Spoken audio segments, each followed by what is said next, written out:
lost, there's always a hope. Rise and fight.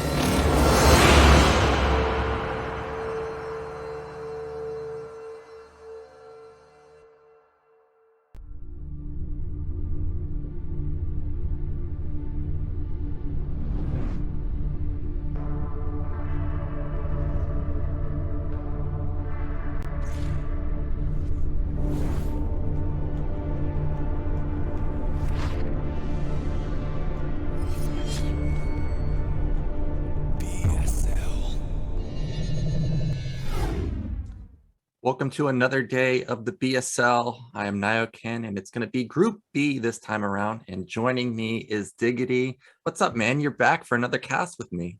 Yeah, I'm here for the next couple. And I got to say, out of the three I'm set to do, which is Group B, C, and D, this is, I'm not going to say by far my favorite group, but I'm extremely excited about this group, particularly because there's that North American pride that's in there. We got BoA, of course, who is arguably, well, I think he is. It's him and Dragon, really, as far as the arguments for the best Protoss in North America. Jayun's in that argument. TT1's in that argument. You have Gypsy, which everybody agrees, I think, at this stage, that he's the best North American Terran.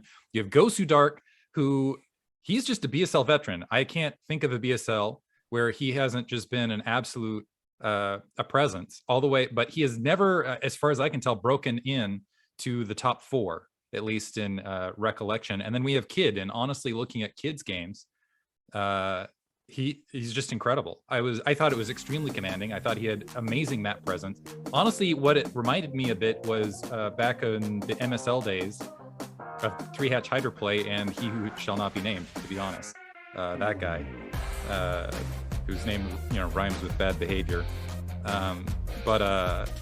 Yeah, I really liked his style of play, and so I'm just expecting extremely exciting matches between all these guys. Yeah, today is definitely going to be one of my top days, simply because I'm good friends with Big Jip here. I have to say I have not seen Kid play, because I was moving from Korea at that point, so I'm not sure exactly how he plays. It sounds like he must be pretty good in pulling out, at least building Hydras in ZVP, but I don't know how that's going to fare versus the Big Jip, because the Big Jip generally plays bio. But I am actually excited to see Gosudark versus Gypsy if that happens, because I played Gosudark like a week ago on the ladder, and if you guys watch my stream, I've been experimenting with 4-fact for a while, and as soon as I moved out, I just got instantly slammed. And I'm like, who's this guy? Because it was a barcode. So when I looked him up and I saw it was Gosudark, I was like, wait, what? This isn't what I was expecting. Gosudark, if I'm playing versus him, I'm expecting some type of one-base play. It was actually just a big macro game. So that should be exciting if we get Gypsy versus Gosudark, because of course Gypsy's a huge macro player. As far as our first matchup though, Gosudark versus BoA, what are your thoughts on this? Because Gosudark actually already eliminated Oyaji in the round of 24. Gosudark's strongest matchup is his versus Protoss. I really like his playstyle, where it seems like he likes favoring going for early aggressive build orders, 3-hatch, Dragoon, 2-hatch, Reaver, pressing his opponent out of the natural expansion, getting the economic advantage, and just smothering his opponent from there. BoA, I've seen be a little bit more of a conservative player, a little bit more reactive at times. I've seen him get caught off guard in his PvP, but he's an extremely strong Protoss player. So it'll be interesting to see this matchup. I think he also likes playing that style, opening up more the 2-gate style builds. We saw him get aggressive recently in his matches versus Dragon, although he dropped those matches versus Dragon, although he might have been hiding things. And we also know he's got his brother, who recently switched to Protoss to practice against, which is kind of reminiscent of if they end up being casters down the line, we can go full circle in the BroodWar community. But yeah, I think this is going to be a really intense matchup. Yeah, I'm looking very forward to this, simply because Gosudark, it really surprised me versus Oyaji when I was actually watching those games live, and I'm watching them unfold, and as Oyaji's dying in the last game, I'm like, really, man? Because Oyaji, like, from seasons maybe 8 and beyond, like, he was going from like Gosu League around to 24 to around to 16, around to 8, around to 4. I was like, okay, well, Oyaji is obviously going to be Gosudark here, because look at the profile. Gosudark, he's a round of 24 player, sometimes round of 16. You rarely see him make it past the round of 24, and now Gosudark looks really good, and potentially this could be the first time he makes it into the round of 8. as you pointed out, though, BoA, very, very strong opponent. Even though his win rate here versus Protoss is only 33%. You have to remember, a lot of the Protoss players he's playing against is Bonnet, is DeWalt, people that are superstars in PvP. But I still like, well, I think it's kind of 50-50 here, actually, because Gosudark's been playing so well recently. Yeah, I honestly, that's kind of my thoughts on it as well, is in the entire group, I feel like everybody in a particular sense matches up against everybody along some vector well. You've got Kid, where I feel like his map presence, his decision making is really, really sharp. I feel like he might be able to take a game off Gypsy if he can just sneak some lings in here and there. You've got Gosudark, who has really great aggressive smothering play, like you were saying, where he can just really, I don't know, he just has really good, strong Protoss play. BoA has hit that level as well. And so it's just, I will say this, out of all the groups I'm looking at right now, this is the most even group I'm seeing, and where I'm thinking like all of these guys can go away and advance to the finals. And I think the other thing for Gosudark is I think he's got a fire right now. He has been here so many times, and that also means he's going to have that level of experience. He's going to have that level of, not to say that BoA hasn't been here as well, but I don't know. I just feels like Gosudark, especially in those recent matches, like looking at OG, it just felt like, he picked it up a little bit. He's just playing at a little bit of a higher level than he has in the past. Yeah, well, let's see if Gosudark's going to do it, because our first series is going to be BoA versus Gosudark. Our players are ready, so let's get into game one of our series. It's going to be on Monopoly.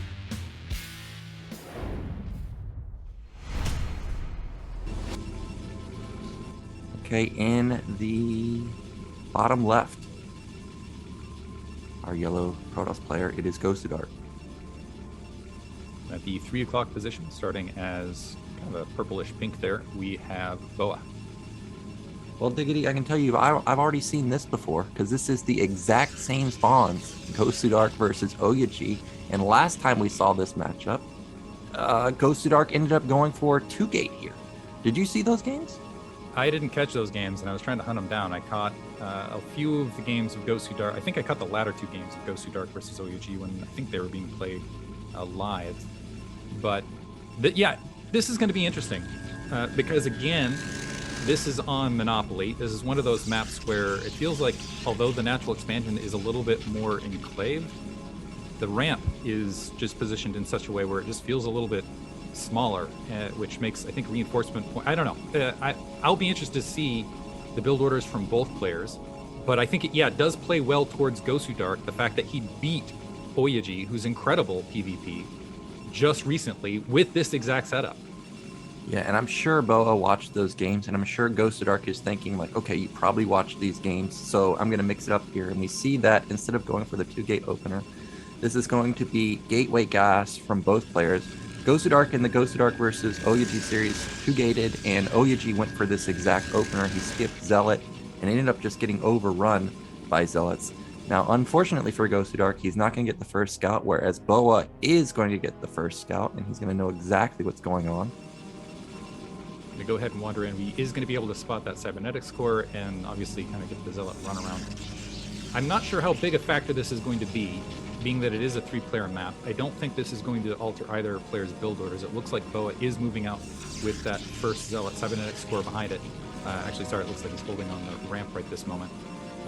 But yeah, I'm almost curious whether these guys, I feel like both these guys like playing more towards the next stage of the match, where they like playing for that 2-gate, they like playing for that 3-gate adjustment into Reaver.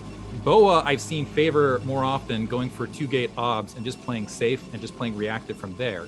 And that is where I think it might end up being in Gosudark's favor if he does opt for one of those build orders that seizes control. Just because he just plays really well. Pro taking a couple hits there.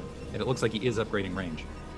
Yeah, so Gosudark's cybernetics is slightly faster. It was 2 Zealots for BoA, and just a single Zealot and Goon range for Gosudark. Now, Gosudark in the latest games, I don't think I've seen him play Reavers. It's been more like BT focused, but he does like to go for aggressive, like 3-gate plays too. However, with it being Monopoly and the choke being so tight, if you're going to 3-gate, I imagine it's to just sit outside of the natural and deny the third bit or the natural as long as possible. So I don't think we're going to see a 3-gate play. Meanwhile, Gosudark's already got a pylon outside of his nat, so he's setting up for... Oh, no, that's not a pylon, it's a goon. I'm Okay, there we go. That is going to be Robo, so slightly faster Robo for BoA. They're going 1 gate Robo. It looks like we're seeing a faster Robo because he skipped Dragoon range. He is saving up gas. And I like the decision, actually, to get the double Zealot. And I think he was able to deny the Scout as a result. So Gosudark, in the dark, doesn't know what his opponent's up to. He's trying to keep that probe around. He's already stolen a little bit of the minerals there, the spike, a little bit of probe fight on the front door. I like what BoA is doing here. He's moving this probe out, being like, yeah, maybe I'm taking an expansion right now. Maybe. And it looks like he's dropping. We'll see if he drops tech behind us instead. Second gate on the way there for Gosudark. Well, it seemed like he might have done that if the probe wasn't there, because he's floating like 350 minerals, and now he's spent that money, so it's going to be not a fast expansion. Meanwhile, second gate going up for Gosudark, so he's going to be ramping up that goon production.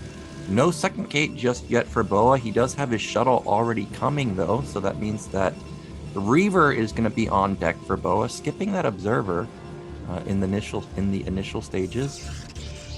Yeah, I almost expected the flip of this. I was expecting Gosudark to more go for the 2 gate into Reaver, and it looks like instead BoA going for shuttle speed, and he wants to be the aggressor here and jump into that natural expansion. Gosudark already setting up a bit of a defensive perimeter around his natural. Perhaps usually you're going 2 gate into observer to go ahead and grab that natural expansion and play against your opponent from there. So this is the exact reverse of what I was expecting. I was expecting Gosudark to be the aggressor, to try to pin out his natural, to pin out the natural expansion or make touches there against BoA. But maybe because the map is Monopoly, maybe because of recent matches, he is opting to do the adjustment. There's the second gate for BoA finally. His goon, I mean, he's not that far down. And whoa, he skipped range until now? Yes. I didn't realize that. So there's a massive range upgrade. However, with it being Monopoly and the fact that BoA's gone into a fast Reaver, I don't think Gosudark's going to be thinking, oh, you have a Reaver, that means you can't have range, so I'm going to attack into this. I don't think that's ever going through his head. So I think that even if Gosudark was to spot a expansion here, he'd be pretty passive. And behind this, actually, Gosudark is going to be putting down his Nexus. And here comes... Oh, are you serious? Observer caught it. And for a minute there, I thought BoA was going to be able to catch Gosudark off guard, because he had the observer come in and get picked off. I don't know that was intentional or not, but that was kind of a signal that, okay, this is a typical build order. Maybe I'm up against Amir here. And instead, that observer floating in, and you see Gosudark responding immediately, fanning those Dragoons out. Now BoA in an extreme disadvantageous position. He's got to fly into enemy territory with a degree of eyes. And is he going to lose the shuttle? The shuttle's down. The Reaver's taking shots. And so BoA's opener, a disaster here. This is an absolute catastrophe. And he also lost the observer. So BoA flying in blind, that was extremely ballsy. And he must have missed the blur of that observer when the shuttle flew over this. And I can't think of a better scenario for Gosudark here. He's already got his Nexus basically done. He didn't really cut that many probes. He's only down 2 right now. So his econ is going to be off the wall. I think his support... He does have a support bay. Remember, it's on the outskirts of his base. So he's going to have a Reaver soon. And going into the mid game, this is about as good as it's going to possibly get for Gosudark. Yeah, Gosudark in a commanding position. I'm hoping, he plops down just those 2 additional gateways and plays from there. But yeah, there they are now. And he has that Reaver. Yeah, he was playing from a position where it's like, I'm going to do the standard opener. And just the defense was fantastic. Dragoon still in position to engage this Reaver. I don't know that it was spotted along this edge, but BoA needs to make something happen. He needs to kill some probes. He needs to get a lot of damage, and he's only got 1 shuttle and a Reaver to do it. Oh my God. I don't think he's expecting these goons to still be here. Luckily for him, I would say Gosudark really didn't respond with his goons. It looks like he didn't notice it that quickly, but he at least still gets 3 shots onto the shuttle. I don't think the shuttle has lost any health damage though. So for now, it's just going to retreat and regenerate those shields. Now, BoA's army is still quite strong. Remember, he's got multiple zealots, which will soak up hits. His goons now have range. He still has Reaver advantage. Oh no, he does not. But he does have shuttle advantage, at least right now. Yeah, I think BoA's got to make something happen. He's got shuttle advantage. He's going to be way behind as far as the natural expansion timing. He can go ahead and try to play a little bit defensively, maybe get some sort of positional advantage. But the thing is this is Monopoly. There's not like a high ground where you can kind of catch some units out of position and get a lucky snipe here and there. It looks like there might be an engagement. The observer getting picked off once again. It looks like there's a slight advantage of forces for BoA outside this natural, but BoA starting to group up. Maybe he's going to try to play the game from here, try to box out Gosudark from his third. No, he's going to engage here. 2 Reavers on the front. Does manage to land the initial hit, takes out an initial, but 2 huge hits on the Reaver. The second Reaver taken out immediately. The shuttle is there for Gosudark, but it still looks like there might be more Dragoons on the ground. Reinforcements are going to come flooding through, and then BoA, is he going to press this? It looks like he's hesitating, not moving forward. The Reaver on that corner, let's see if they can get some grouped up shots. That Reaver in the middle is picked off, so he does have Reaver advantage momentarily, but keep in mind reinforcement advantage is here for Gosudark, but there's a shuttle and a Reaver outside. BoA needs to keep pressing to make something happen though. Yeah, but those shots were immaculate, and finally Gosudark is going to break this simply because he has more production, like you said. But those Reaver shots from BoA were flat out better than Gosudark, so he got massive value out of that. He's going to retreat though because it's like 3 goons versus 8. Supplies are still even right now, but BoA has eco lead. He's got 3 more probes, which is a big deal over time. We see Zealots coming out for Gosudark. I don't think he lost any probes in that engagement. He's just kind of behind in general. And actually, you can see the econ kicking in for BoA with those extra probes. He's going into 6 gate production. I didn't see any Citadel anywhere, though, so it's still going to be slow Zealots. Yeah, kind of an interesting transition here. So BoA actually able to get a lot of kills, get a lot of damage. He fell behind in the supply count, but at the same time, Gosudark didn't turn around and really press that Dragoon advantage, and somehow the pro count even now. And so all of a sudden BoA with the 3 probe advantage, some Reaver is holding short. So despite things going very, very poorly for him in the early game, he's down just a sliver of supply and honestly right back in this match, which is not what I expected considering everything else that's happened up to this stage. Yeah, and I don't really see anything going for Gosudark anymore. Like, there's no Citadel, as I stated. There's no Forge. I haven't seen that anywhere from both players. So BoA has really evened up the advantage that Gosudark has. And in fact, I would say BoA's ahead right now. Maybe he's down in terms of goon count, but the Reaver control was just flat out better. So I think if there's a big engagement, as long as the Reaver don't get instantly picked off right here, I don't know why they're sitting right where they are right now. They are so open, and Gosudark may be able to pounce on this. Oh, is he gonna? Oh, okay. Instant shot. 1 Reaver escapes, but the other Reaver looks like it's gonna get picked off. 2 other Reavers are in the background to engage this. This is a lot of Dragoons grouping up. They are taking a lot of initial shots as they're moving in. The 2 Reavers of Gosudark crawling into this fight late, and it is 3 versus 2 right now. However, there's a lot of blockading for BoA to get his Dragoons forward. But right now, it looks like BoA, with the reinforcement point, might take this fight the other direction, starting to press into this. But Gosudark with great micro with those Reavers. The shuttle's taken out, but they're still in that back line. A second shuttle moving out. I assume BoA wanted to use that for harassment. Scooping it back up, now retreating with a lot of his attack forces. And Gosudark continuing to press in. Oh! Huge shot on the Reaver. And now he's got 3 Dragoons, 2 Reavers on the natural expansion, but it looks like he's going to hold short here as BoA's reinforcements are coming down the line, waiting for his own reinforcements. So the assault has not stopped, just waiting for those Dragoons. And it looks like for the moment, Gosudark does have a small army advantage, and he's going to be able to turn that into emptying that natural expansion and getting a good amount of pro kills. Well, Gosudark has a huge grasp on this game. He can sit outside of the choke. He's just going to focus down the Nexus, I guess. The Reavers, I don't know exactly what they're shooting the Nexus and Assimilator, not targeting the goons. Reaver's going to come down for BoA. He's going to pop that 1 Reaver in the back. However, Gosudark is going to catch the shuttle that loaded up that Reaver, and it dies. But BoA has still lost his Nexus, and Gosudark's consistently reinforcing this position. Maybe BoA can hold this, but the damage has been done. Yeah, this is classic Gosudark. It's just pour on the pressure, take out that natural expansion, just play a smothering playstyle from there. Now we can go ahead and back off. He's got 6 gateways. He's got way superior production now because, the pro count's even, but that's mining off 2 bases versus just a single base for BoA. BoA redropping that Nexus, and I don't think redropping that Nexus is going to get him back in this match. Maybe if he can sneak out, I don't know what he can do at this stage, honestly. Gosudark in a great position. Looks like they're having a small engagement over the middle of the map. This is one of the few areas in Monopoly where there's a high ground advantage. But I think Gosudark can feel comfortable. It looks like he's going to go ahead and back off and maybe go the long way around. Gosudark going to go ahead and play the economic lead and grab his third.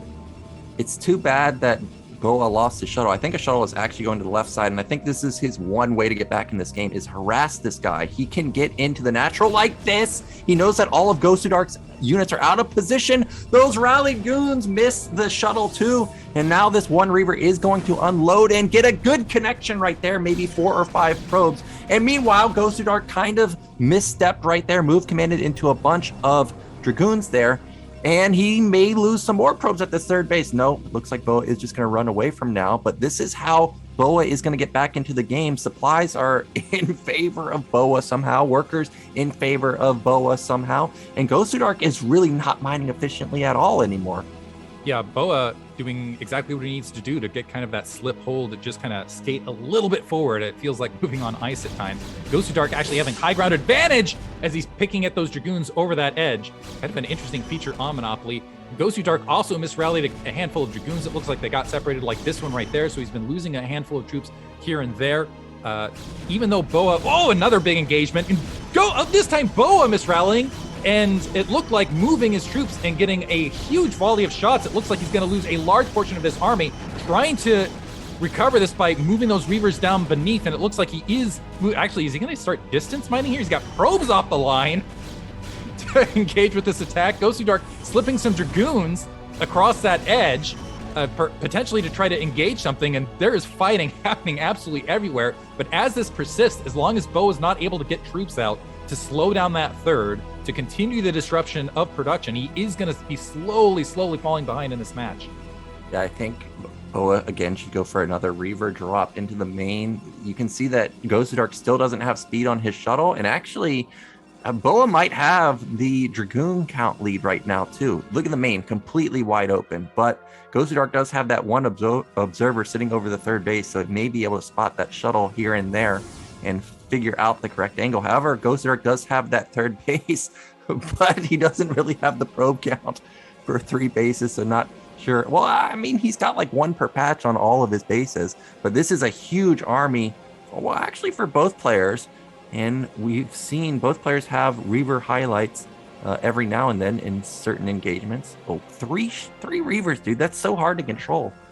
There's been so much engagement that usually when you have that nexus advantage, what that allows you to do is get the probe advantage, is just build more probes. But we have not seen Gosudark's probe count increase in a while. It's been so focused on macro, so focused or micro on these attacks. Huge hit on those units. The reaver getting taken out below. There's still a reaver up top for Gosudark that's just assailing that top line of dragoons. Reinforcements coming in. I think BoA is going to have to fold back. Huge numbers of dragoons now chasing. They're in flight, trying to pull back. I don't think that Gosudark has shuttle speed yet. They're going to run into reinforcements, a re-engagement. Keep in mind, some of those dragoons from the north are coming from low ground to high ground. The reavers redropping now 2 in the background, and BoA setting up. But this entire time, the probe count unmoved for Gosudark. He's just been focusing entirely on micro and trying to push things out off these 3 bases. And BoA's up 5 probes and is decently saturated, now grabbing his third. The question is can he hold that third, and for how long?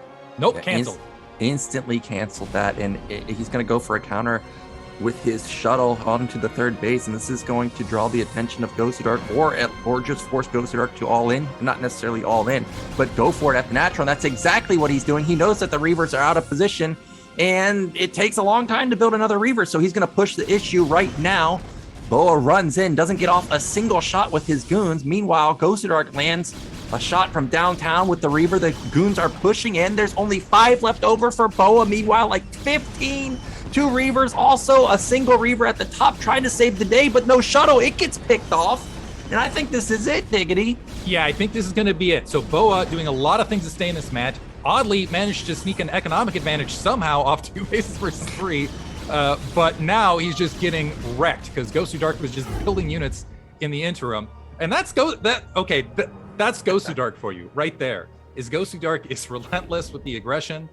And that's why I was kind of saying, like, either guy can take a match from one another, because I think if BoA can get in that reverse situation where he's in a little bit of an advantage early on, he likes playing more the macro long-term, and you could see where that could turn into a win for him. But Gosudark, yeah, he wants to assail that natural expansion. He wants to, I honestly feel like that's his thinking around the like that natural expansion. If my, it's kind of like that Michael Jordan offense thing, where it's like, my opponent took the natural expansion. I was offended by that, so I'm going to make sure that natural expansion isn't there anymore. And that's his game plan every single PvP. Yeah, in the beginning, I thought actually BoA was going to win because the first attack went in his favor with the Goon Reaver attack, but then the counterattack from Gosudark, his Reavers were the one connecting, and actually throughout the game after the first attack, almost every fight went in favor of Gosudark, at least with the Reavers. Like, you saw at the very end, the two Reavers died from one shot from a Reaver from Gosudark. Like, it had amazing connections. But also a typical Gosudark thing was the 31 probes. As you stated, we just sat there for like 5 minutes on 31 probes. Imagine if this guy even built like 5 more probes, he would have even more production. But just typical Gosudark things. But he gets a win, right? So that's all that matters. However, it's going to be BoA's pick this time. What do you think BoA's going to pick here? Oh, that's a great question. If I was BoA, I would just pick any map that has a ramp, honestly, going up against Gosudark, or anything that has a smaller, more defensible natural expansion, knowing Gosudark's proclivity to try to assail that natural expansion and play the game from there. And that last match, I'm wondering how much of it might be like nerves, might be a warm-up game, but it was chaotic. It just felt like both players were losing position of each other's army at times, misrallying troops.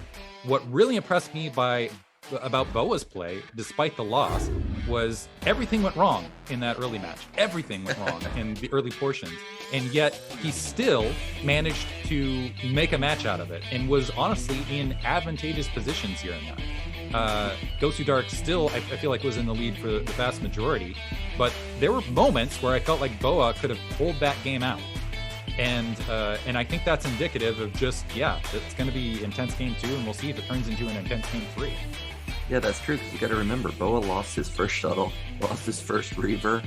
Gosudark's Nexus was done before BoA's even started, yet still BoA had a winning attack at the natural later on. So BoA definitely somebody that can recover from an early game deficit, apparently. And as I stated, this is going to be BoA's pick. I think you cannot play Ascension. It's got no ramp, like you said. Yeah. We can't play Metaverse because you don't even know with Gosudark. He could be hopping probes through one of the mineral patches and building like Proxy Citadel somewhere. I don't think you pick Butter because it's 2 players. I don't think you pick Eclipse. Okay, Eclipse has a ramp, and that's one of the most comfortable maps I know for sure. I think that it kind of limits it to, I would say, Good Night and Eclipse as our choices, because I would put money on Eclipse. That's what I would do if I was BoA, because BoA likes playing that, the 2-gate into whatever style. He likes playing that, okay, I'm going to play balanced and reactive, although that's not what happened game 1. But he might be pushing back that after what happened in game 1. And Eclipse is that map that everybody's played, that everybody's seen 1,000 variations of. It's kind of like the new Python, new whatever, whatever iteration you want to say. It's the one that people know. So we'll see if we go. Yep, went with Eclipse. Okay, and we're good to go. Yeah, we are good to go. So let's get into game 2. See if Gosudark upsets BoA, just like he did Oyaji. Yeah, I mean, it would be incredible.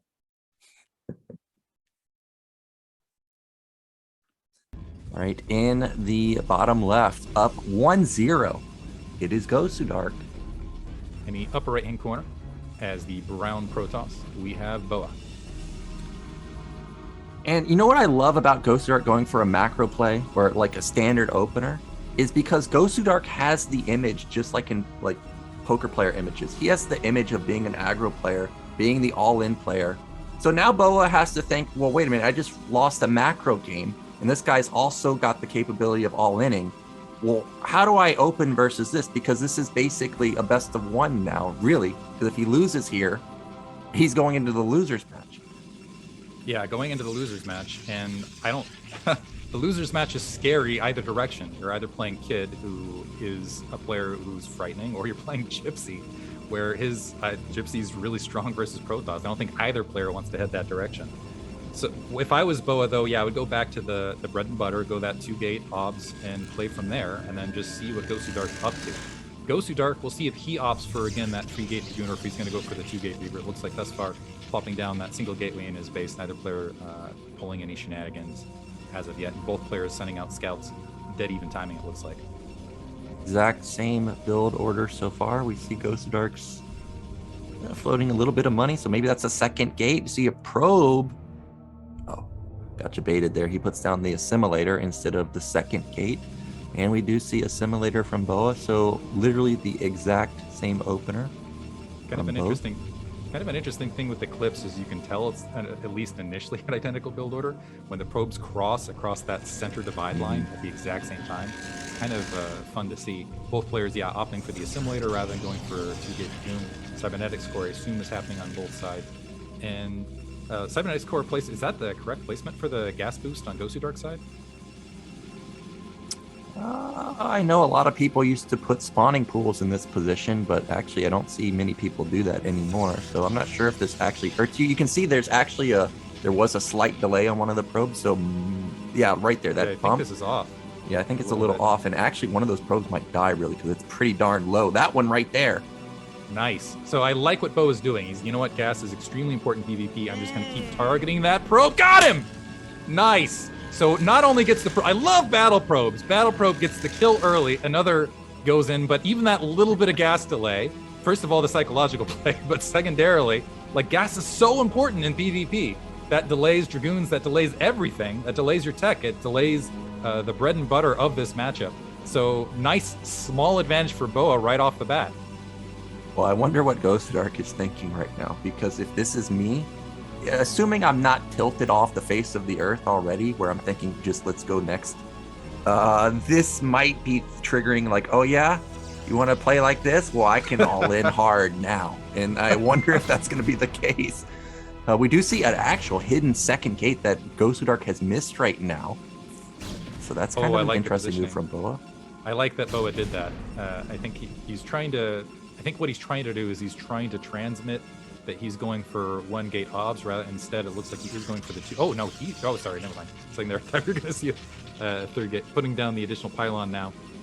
He is getting range this time, but we'll see what Gosudark's on the opposite side does. He hasn't, so he's got a Dragoon for some reason fanning out in the bottom right hand corner of the map. He's also got the Dragoon blocking his side. He's getting range as well. I feel like he's going to be getting gas a little bit slower because of that Cybernetics core placement, but thus far, looks like just banking minerals. Yeah, I was thinking the same thing, banking those minerals, but where's he going to spend it? I mean, he's not banking that much minerals. It's not like he's floating an excessive amount before putting down a robo, for example. This might just be a nexus because he's got so many minerals, but if you're going to put down a nexus, why does he have so much gas? So this is going to be a extremely greedy fast nexus, because like you said, he's thinking that this is, I guess, 1 gate robo, and we know that's not the case. Yeah, gonna go 1 gate robo, which means BoA in a little while is gonna have a significant Dragoon advantage, and he's gone 2 gate robo. We'll see if BoA is able to identify it though, but this does create a situation where if BoA plays it correctly, he can get Dragoons inside that natural expansion and either force, depending on the timing, force a cancellation or get maybe a handful of probe kills. Now we're seeing double gates being dropped behind us, but that window, I'm trying to remember from all the PvP casting, I think it's not a huge window. So moving down now, the Zealot pressing back. Now that's a 1 Dragoon advantage, so BoA does need to micro this very, very carefully because of the close map position, but he is doing so, getting great focus fire in all of the units. Now he needs to back up to that right corner to make sure he's not getting hit on the high ground. A single probe getting involved in this fight, and BoA pressing up the ramp now. There are 3 gateways here, so there might be room if probes get pulled, but that's going to be GG right there. Never mind, just going to drop it. Honestly, I think that was a fightable position. Pull the probes off the line, you get the 3 Dragoons that are coming out of the gateway still, but BoA, with the hidden gateway, catching Gosudark off guard and being greedy, so we're going to go to a final match here. Yeah, and that was perfect play from BoA. I guess he knew that Gosudark was going to expand there. I mean, that's not what I would have thought as a reaction from Gosudark. But yeah, he punishes him. He had, what, like 1 extra goon? And that's all you need. Like, he instantly picked off one of the goons too. So all of a sudden, it's a huge advantage. And now BoA has tied up the score 1-1. And we've got Gosudark's pick. And I think Ascension's coming. I think we can get in somebody's face real quick with a map pick like that, or butter, and there's no ramp like you said.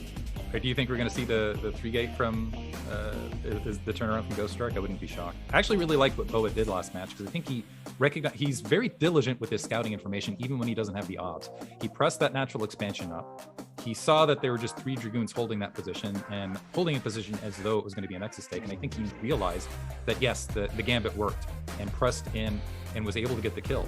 And that, I think that's been I don't know if that's been a difference recently, but it does feel like BoA is just playing a little bit higher than I saw him play than the N18 battles that from, I don't know, a couple of months ago.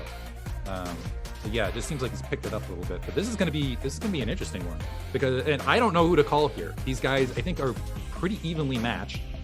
BoA, I really don't know who to favor at all. But the matches, at least game 1, extremely exciting thus far. You know what's funny is I'm actually getting the same feelings I had about Oyaji a while ago as I do about Gosudark right now. And what I mean by that is the first game I ever played Oyaji, Circuit Breaker. He comes in my chat and he asks me for a game. He goes 7 pylon, 7 gate. I'm like, oh, this is who we're dealing with. Somebody that's just super all in. We'll get into that in just a moment. Our players are ready, so let's get into game 3. Who's going to make it out? Is it good? Is it going to be Gosudark or is it going to be BoA? We're on good night.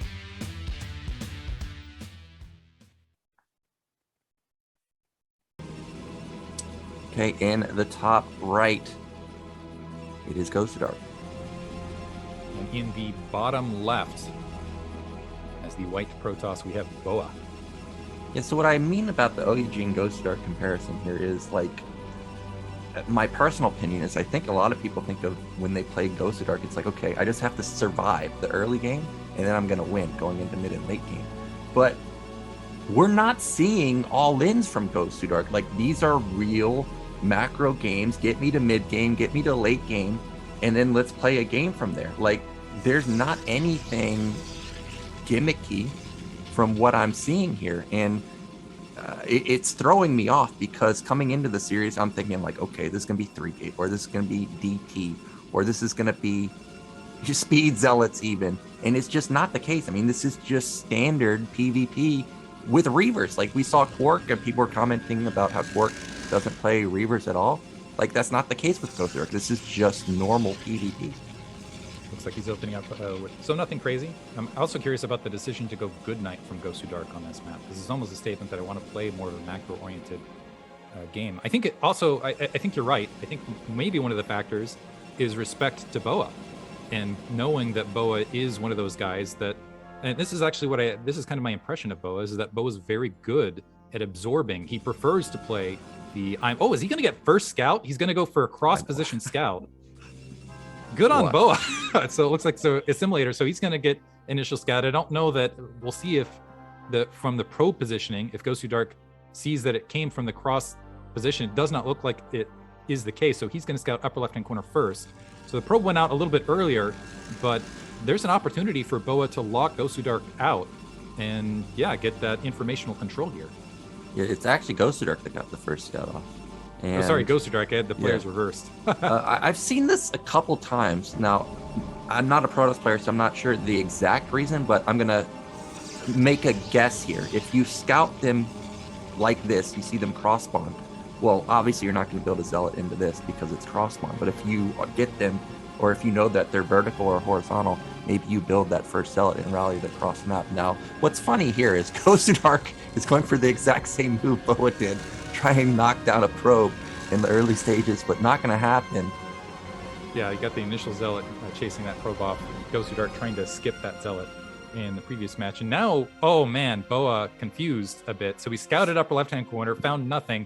Now he's going to bottom right-hand corner. He's like, okay, where did this come from? So he's going to get a very late scout into Gosudark's base. And Gosudark is not one of those guys that you want to scout late or not have a good read on in the early game, because he's Gosudark.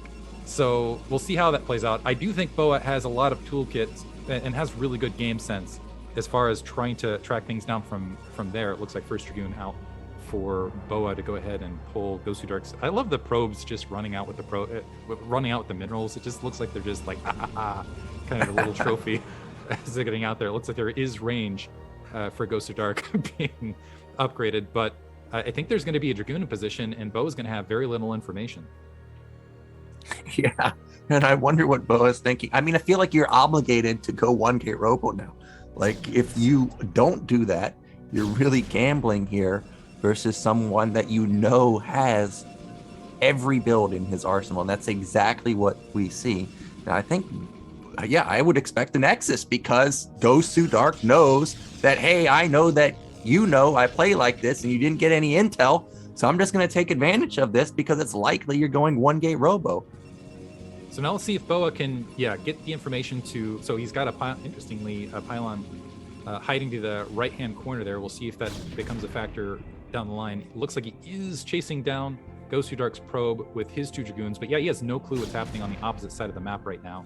And this is cross spawn. It's going to be a while. It looks like second gateway already incoming, and I wouldn't be shocked to see, there's a third gateway from Gosudark to go ahead and defend this as soon as his economy kicks in. So BoA, previous match, he had the 2 gateways to work with. Right now, he has no information. He's going to have a much, much later Nexus. And yeah, I don't know what it looks like. He's going for both the robotic. So this is looking more like game 1, but with a little bit of a different build order here from Gosudark from the intro.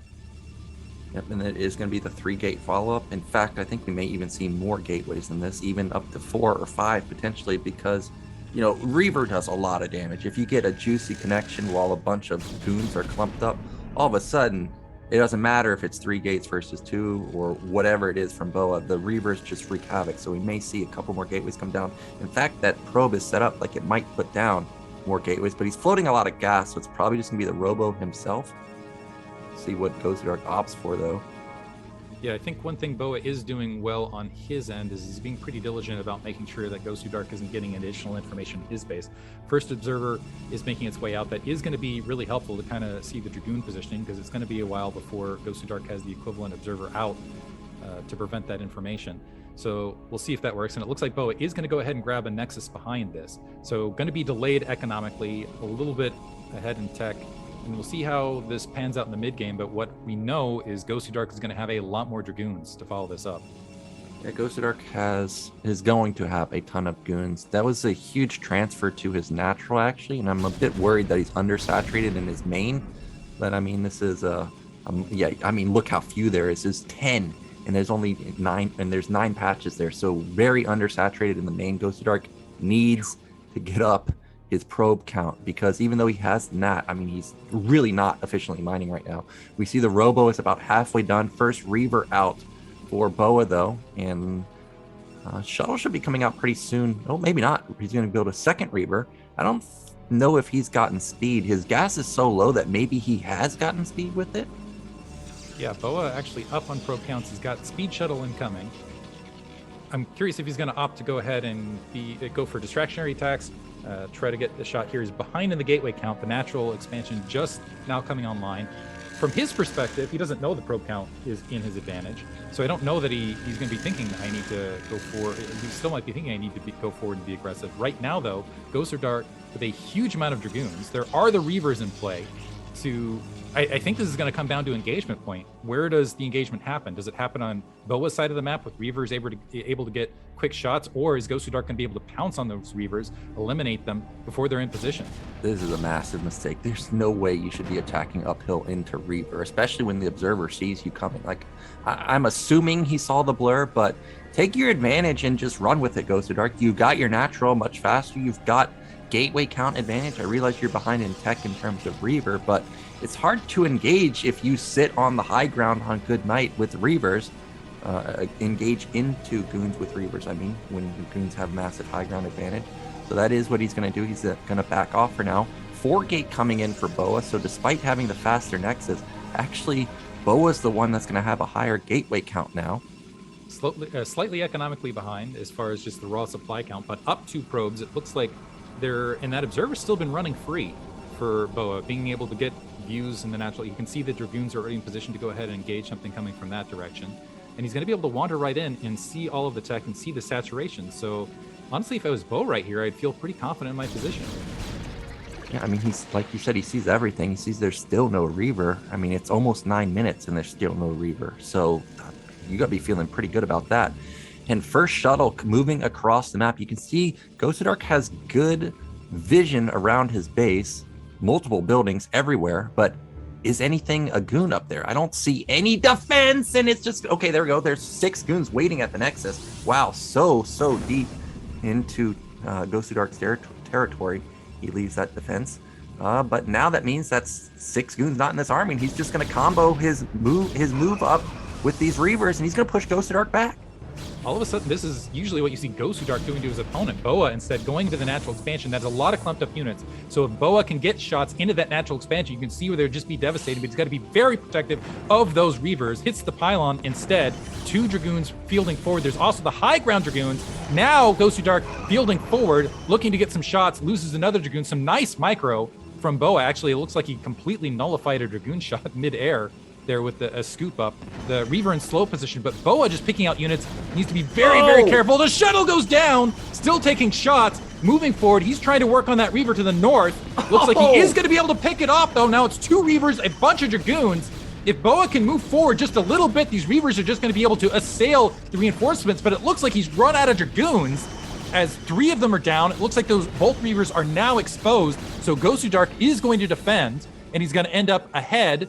As far as actually briefly ahead, the supply count looks like it's just resetting, but it looks like for the time being, he's got just more Dragoons out and fielded. Well, Gosudark needed to be in the position that BoA was, because you could see exactly why. Those 2 Reavers had multiple shots where he killed 2 or 3 goons, and you just cannot get bottled up like that. So next time around, if Gosudark has a fight like that, I think BoA will just push to victory, because he traded so well there. I realize he lost both of his Reavers and shuttle, but he's got 2 more Reavers already out. He's up workers, as we've stated. He's somehow even in supply, but he's ramping up into 7-gate production. Meanwhile, I think it's still just 4 or 5 for Gosudark right now. And Gosudark starting to move out midfield, where he actually needs to be preserving troops. Probe gets killed.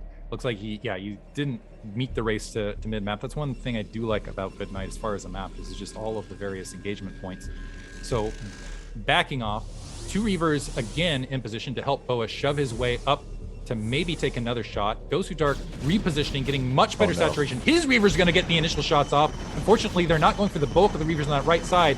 And is he going to get, okay, nothing happening, but it looks like Gosudark getting some better exchanges on the right. This is high ground advantage. The shuttle taken out. A Reaver taken out, though, on Gosudark's side. Still a Reaver standing, but with the reinforcements, Gosudark should be able to chase the rest of this down. What happened to Gosudark's Reavers? They just instantly out of nowhere blew up. Did he attack his own Reaver? I didn't see BoA's Reaver connect there, but somehow Gosudark still holds. But you can see how much better it was for Gosudark to be on that high ground compared to being bottled up in his natural. BoA really could not get the connections that he wanted, other than, I guess, the Reaver shot somehow connecting onto those 2 Reavers and blowing them up. But now Gosudark has the supply lead. He's up slightly 3, but there's a 6 worker difference, so it's really like a 10 supply lead.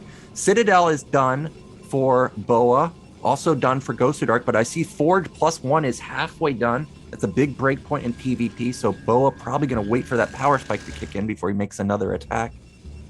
In the meantime, Gosudark looks like he's grouping up. He's going to make another foray into the middle map. BoA already has some troops in position. What actually shocked me in that last engagement is that BoA didn't just back up. He looked like he was, in a disadvantageous position.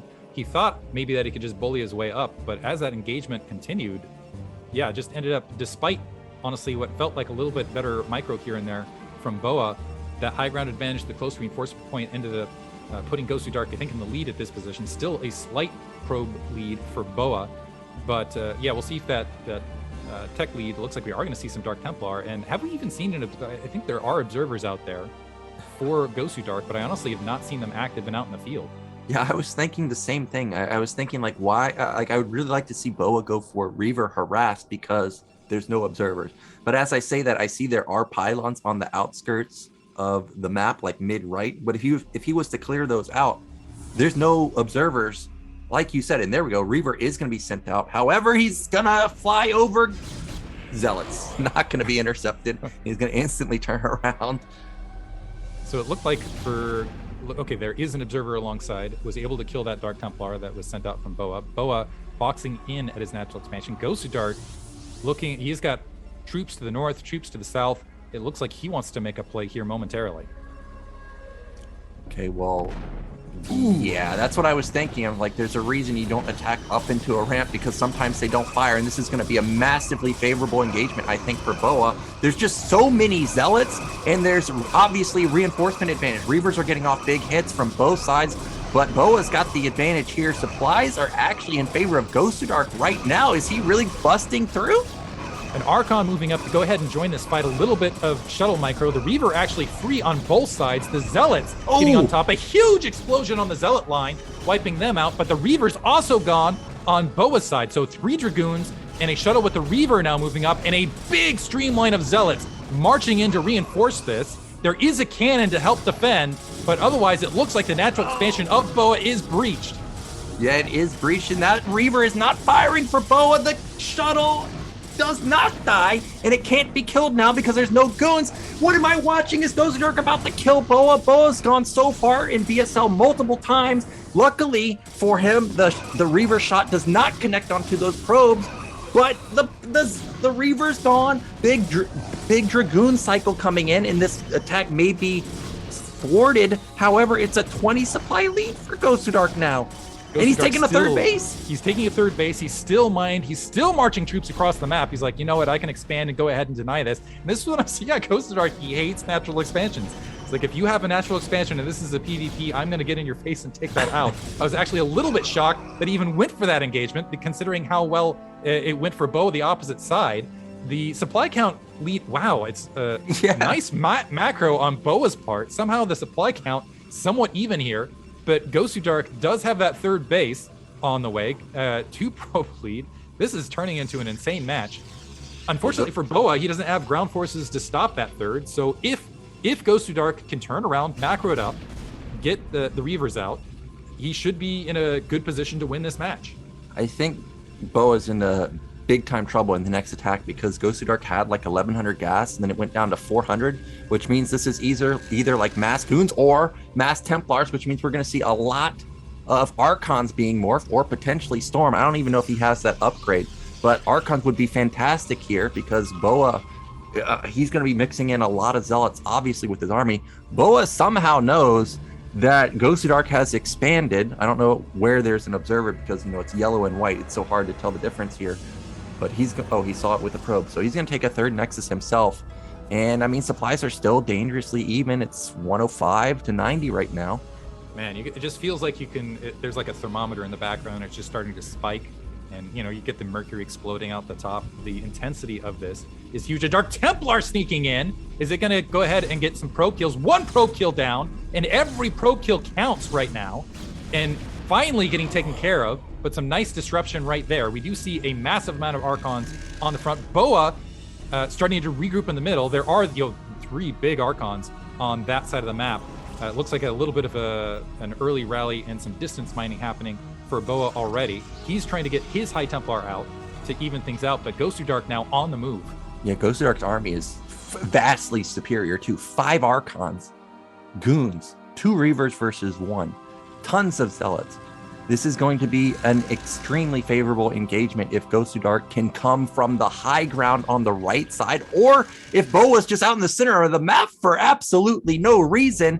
Don't lose your shuttle, though, Gosudark. You gotta be careful there. I think Gosudark easily swamps this. There's 5 Reavers, or 5 Archons, like I said. One of the Reavers already got popped by Gosudark, though. You got 2 of the Reavers behind. The Archons were a little bit out of position, but it looks like the Archons are still standing, and those Archons do so much damage. Huge bullies diving their way in. 4 Archons, additional Dragoons. He's down on Reavers. Now BoA moving to the high ground to try to move that advantage. He needs to keep those Archons away, and unfortunately, the high ground advantage not really going to be not there for long, because Gosudark able to just march his way in. Another shuttle getting taken out. And more Zealots marching across this map. It looks like this is going to be a repeat of that fight from a few moments ago, where Gosudark just has too much. He's pushed his way in. That shuttle is gone. Took a Reaver with it. That Reaver's going to get taken out. And this might, that's the GG moment.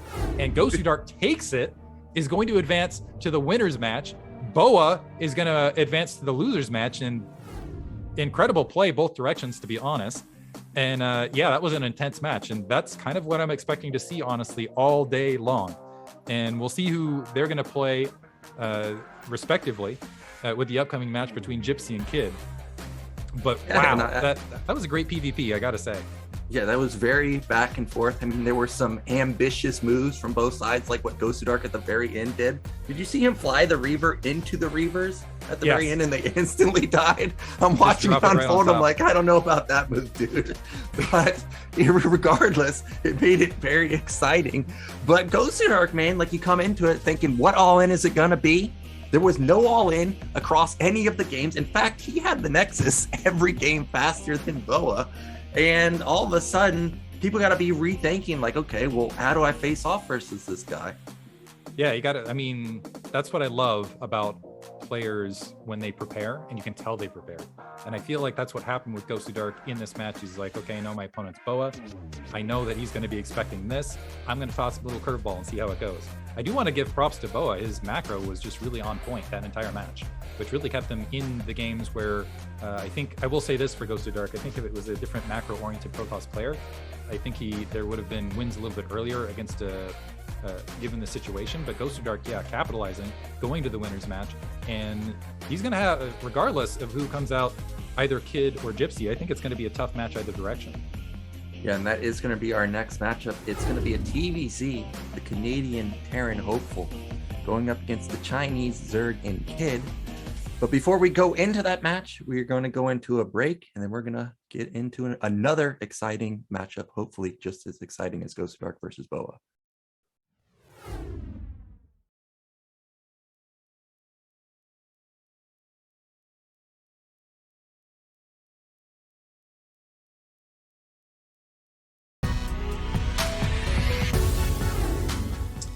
We are back, guys, and if you missed last series, definitely rewind the VOD because that's one of the most exciting PvPs I've seen in all of BSL. But now we're going to be going into a TVZ, and as a Terran player, looking really forward to this one. It's going to be Gypsy versus Kid, and Gypsy's TVZ, I know, is top-notch, and he is someone that can play every style, not just bio. He can also play mech. He can even play the very hard-to-play 1-1-1 style. He can play Wraith. And there are maps that you can wall on, like Eclipse and Butter. So I'm very excited to see this matchup. I am extremely excited to see it too, because Gypsy's, I think his versus Zerg is his strongest matchup. He is so good at this matchup. But we have Kid on the opposite end, and I think Kid has an incredible map sense and is very aggressive in the early game. And I have seen Gypsy try to execute where he goes for the one racks into eBay build to try to get that jump on two hatch play as a standard. I think Kid might have room to exploit that from what I've seen of his play style. What I'm curious to see is, and I know Kid has amazing Mutalist micro. We saw it because Cadenzi's Mutalist micro is incredible, and he managed to out micro Cadenzi in Cadenzi, like honestly in Gosu League all the way through, she really played incredible 2H Muta, and I feel like a cornerstone of her play is her Mutalist. And Kid managed to just do not just go 1-to-1 with the Mutas there, ended up winning the match through superior Muta micro, which is saying something. And that's like no default to Cadenzi. I think that's just saying like Kid's Muta micro is something else. So this is, I think, going to be a really intense matchup. And I know Gypsy has mentioned that some of the hardest Zergs that he has to face are the ones that play the aggressive style. And as a Terran player, I can vouch for that. In fact, for a long time, I've always said two hatch play, it's the best because it's hard for Terran to figure out what the heck you're actually doing. Is it all in? Is it macro? Did you hide a hatch somewhere? And like you said, if Gypsy tries to get the lead with like +1 rush, which I know he likes to do, we saw just recently in ASL, Rush did something like that. He rushed the +1 weapon, and then he got extremely greedy versus the two hatch play, going for 5 racks. As I'm watching it unfold, I'm like, dude, you're nuts. And he got instantly pounced on by lurkers because, you know, even though it's two hatch, you don't have to build mutas. Like, Zerg has other stuff, and you don't know what's coming because Scan hasn't kicked in for a long time. So, knowing Gypsy and knowing that he does like to get the +1, he may get caught off guard. And I know he in particular has tough times versus plays like that. We're getting a look at the profile statistics. You can see in season 12, top 9th to 12th for Gypsy. And then in season 13, he got 3rd place. So he had a really good showing there, and not a lot of intel from Kid because this is his first BSL, and you can see so far he hasn't even played versus Terran at all. Yeah, the read I got from Kid watching the previous BSL matches, and that's actually kind of a small advantage that's coming out of China, is there's just that you have the wall. And so there is that lack of information comparatively. But seeing his movement around the map, it looks like he reminds me a little bit of like a zerg version of the Walt, where his troop movement is fantastic, and he does a good job of staying under his opponent's radar. So I would not be shocked to see him with a lot of zerglings that are constantly trying to backstab in the early game, or with a Zergling Medalist complement in the early game trying to catch units out of position. And where I have seen Gypsy falter against some top-level Zerg, it has been against that particular style of play, where people can catch him when he's not looking, where they can do the backstab that frustrate him, where they can rush and deny that expansion, force it to lift off constantly because of the troop positions. In particular, I remember seeing Crossy do that over and over and over again to him, and that created a bit of frustration. But the thing is like, Gypsies versus Zerg, once he gets rolling, once he gets focused, once he gets locked in, is insane. Is so good. Yeah, you don't want to let him get rolling in any matchup. Like if you watch him macro and go to his rally point, it's like, dude, you have so much stuff. So let's get into game one. It's Monopoly again, this time a TVZ, Gypsy versus Kid.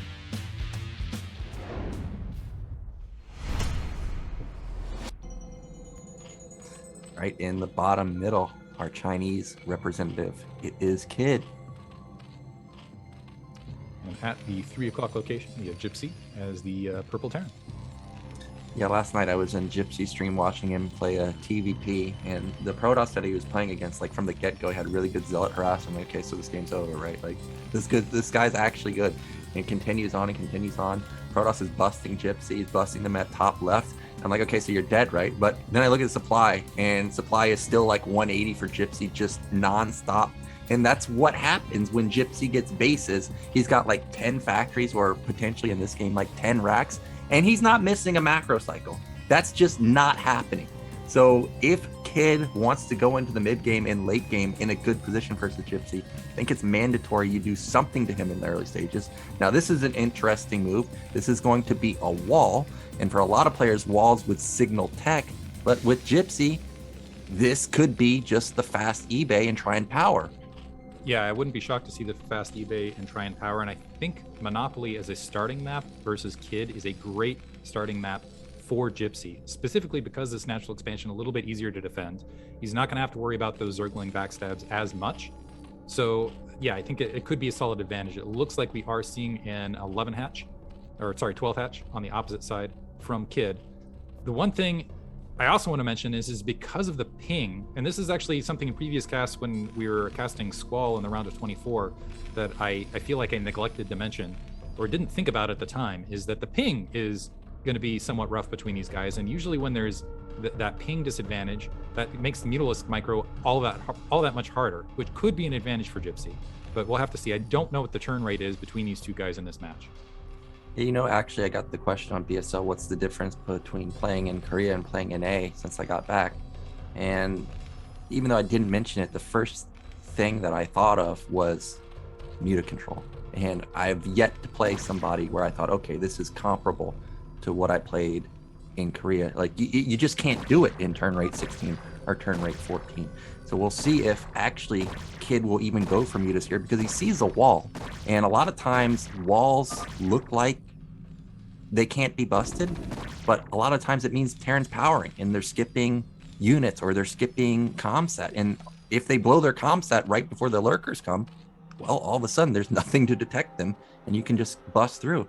So I'm curious if we will see a Hydra opener from him. There's the command center as expected from Gypsy, and there's the fast gas.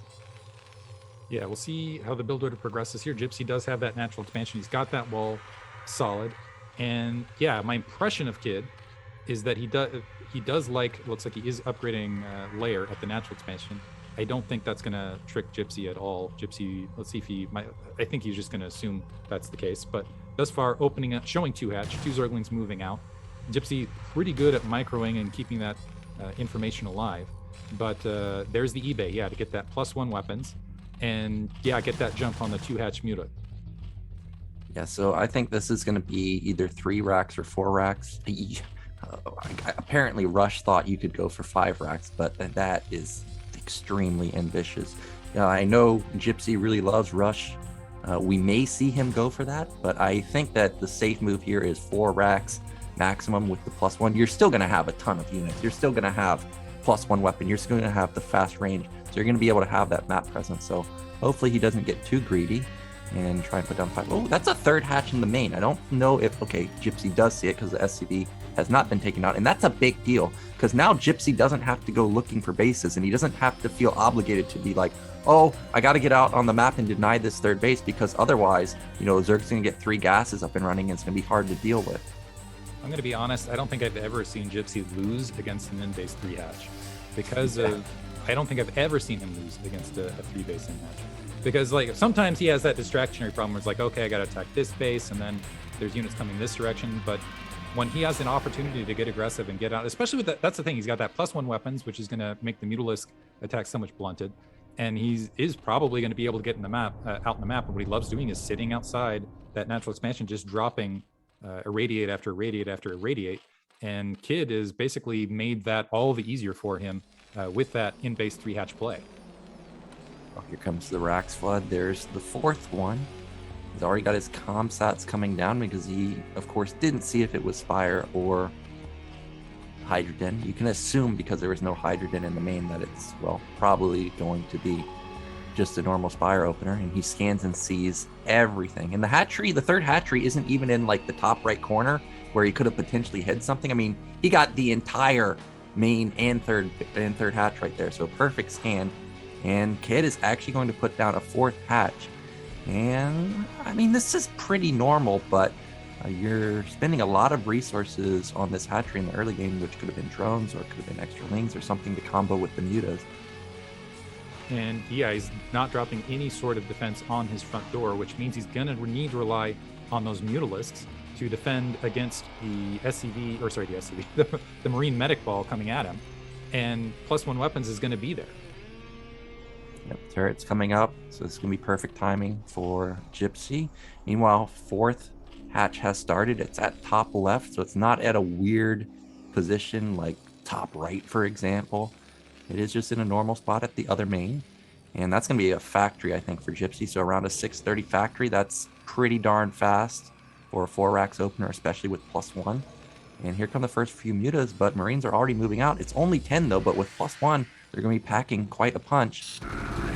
And yeah, already 1 taken out with the first volley, and the kid cannot afford to lose any Mutalisks, and he particularly can't afford to have an engagement like that where he got nothing. He got nothing out of that. He didn't even do damage. It looks like he is able to sneak around. This is one thing that's incredible about Kid is yeah, that map vision, sneaking through the Mutalisks, however, getting potentially trapped in here to take a lot of damage. They're able to swing through, getting towards the SCB line, taking some turret fire, trying to get some harassment. Another Mutalisk was taken out, and it looks like there's another one that's been damaged in that group, and I think things going well for Gypsy thus far. Well, now all Gypsy really needs to do is scan for the 3rd base, and if he can find top left, I don't really know if Kid will be able to stop this move out because he has +1, he has range, he has stim. We're approaching almost 2 groups of Marine Medic, and there's only 8 mutas. And so far, the muta harassment hasn't been anything special for Kid. +1 weapon is about halfway done, and that will start, really impacting the fight the longer the game or the smaller the group of Marine Medic is. But we've got 2 starports coming in for Gypsy, so he's really ramping up that attack. Another straggler muta falls. He's down to 10. Yeah, I'm not sure if Kid is used to playing against this +1 style or if it's just, another one gets picked off. Yeah, this is Gypsy, and he's really strong. And that's the other aspect of his gameplay, is he's so strong in his Marine Medic micro versus the Mutalisk. And now we've got Sutton Colonies on the front, which would have been like the defensive play to have more mutas on the map and get aggressive with the Mutalisk. But he's just shedding Mutalisks over and over again. And the science vessels are going to be here in not too long. So I'm kind of worried about Kid here. Well, Kid, I think, is setting up for a counterattack. Initially, when I saw the links, I thought he might just try and engage this. But he's not winning a fight if he tries to engage this. I don't even think he would win a fight even if Gypsy was fighting the Sunkens. And Gypsy might go for it because he knows that there's only like 9 mutas here. He doesn't know about the Lings, which could impact this, but this is +1 weapon Marines, and had it for a long time. They may even have +1 armor soon. Yeah, look at it, almost 70% done. And he's on the brink of just pouncing on this net. He's on it. So the question is does he go for it? Does he wait for the science vessels? Typically, what I've seen him do is wait for those science vessels and just drop a lot of the irradiates and play the game from there. The Zerglings are nearby, and this is what I was talking about. Kid oftentimes has that map vision, map presence, map control, but the thing is Gypsy's not giving him any opportunities to jump on this army. He's keeping that army cohesive. He's keeping it right in his face and doing a really good job of keeping those just, wow, even with the reinforcement, he's not getting any pick-off reinforcement opportunity. Mutalisks are able to kill this medic marine reinforcement, but they ate a lot of damage in that effort. And going for it now, Gypsy engaging upon seeing that reinforcement. I'm not sure if he counted for the Zergling coming from the north. This might have been a misstep from Gypsy as he loses that medic marine army. Yeah, that was a big misstep there. He thought that the mutas were out of position, which they were, but as he stated, he didn't know about the Lings. And now this is a strong army. Like, a lot of the mutas survived. And behind this, kid knows his position. He's going to power behind it. He's got his first drone cycle at top left. And this is a ton of Lings. Like, there's only one medic here. So one stim is going to damage a lot of the Marines really, really hard. A big round of medics coming in there. And I think just popping these depots would be enough for Kid in terms of damage. First vessel should be coming out pretty soon if they're not out already. I'm surprised actually to not see them by now. We're at the 10-minute mark. Yeah, that was I'm a little bit shocked. Yeah, the science vessels aren't here, but two, that was a huge misstep from Gypsy. But I think that also shows you Kid's play. He likes having that hidden map advantage. He likes keeping track of his opponent's army, and he does a really good job of doing exactly that. Of doing it's the decision making that I'm really impressed on his part. He just runs out and makes things happen on the map, which is what you want out of a top level Zerg player. And right now it's kind of the reverse situation where he's got complete map control. Gypsy doesn't know where the army's at, and this is starting to play towards Kid's advantages. Well, we gotta be careful with those mutas. Those vessels do have irradiate now. 1-1 has kicked in, and he's going into +2 weapons. So this is a bio play, which of course is very common, but we've been seeing players go into mech switch especially after a lot of the Hydra Lurker Defiler games that we've been seeing recently in ASL and sponsored games. It's almost impossible actually to beat Hydra Lurker Defiler with bio, but for now there's no Hydra Lurker switch or pure Hydra Lurker switch. It's just normal Defiler, Ling, Muta, and potentially Ultras.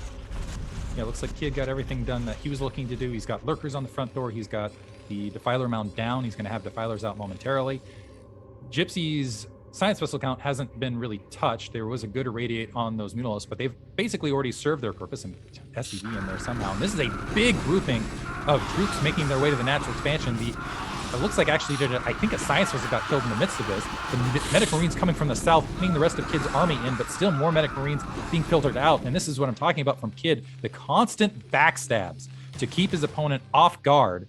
And this is what I was saying. Yeah, this kind of oftentimes will play against Gypsy. Gypsy, I think, gets frustrated sometimes of wanting to move down to the map, wanting to get that established control. And when he's denied that by those constant backstabs, it can be frustrating. Right now, making a big push and run to the natural expansion.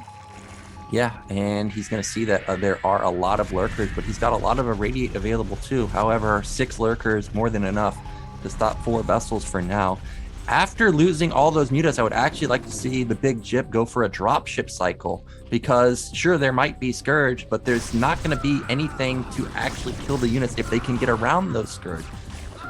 No more mutas, no more Lings, because of course he just lost them in that big engagement. And that's exactly what we see. 2 dropships coming in. 2 dropships is enough, but sometimes you see players like Piano go into even 4 or 6. We'll see if Gypsy wants to go for that.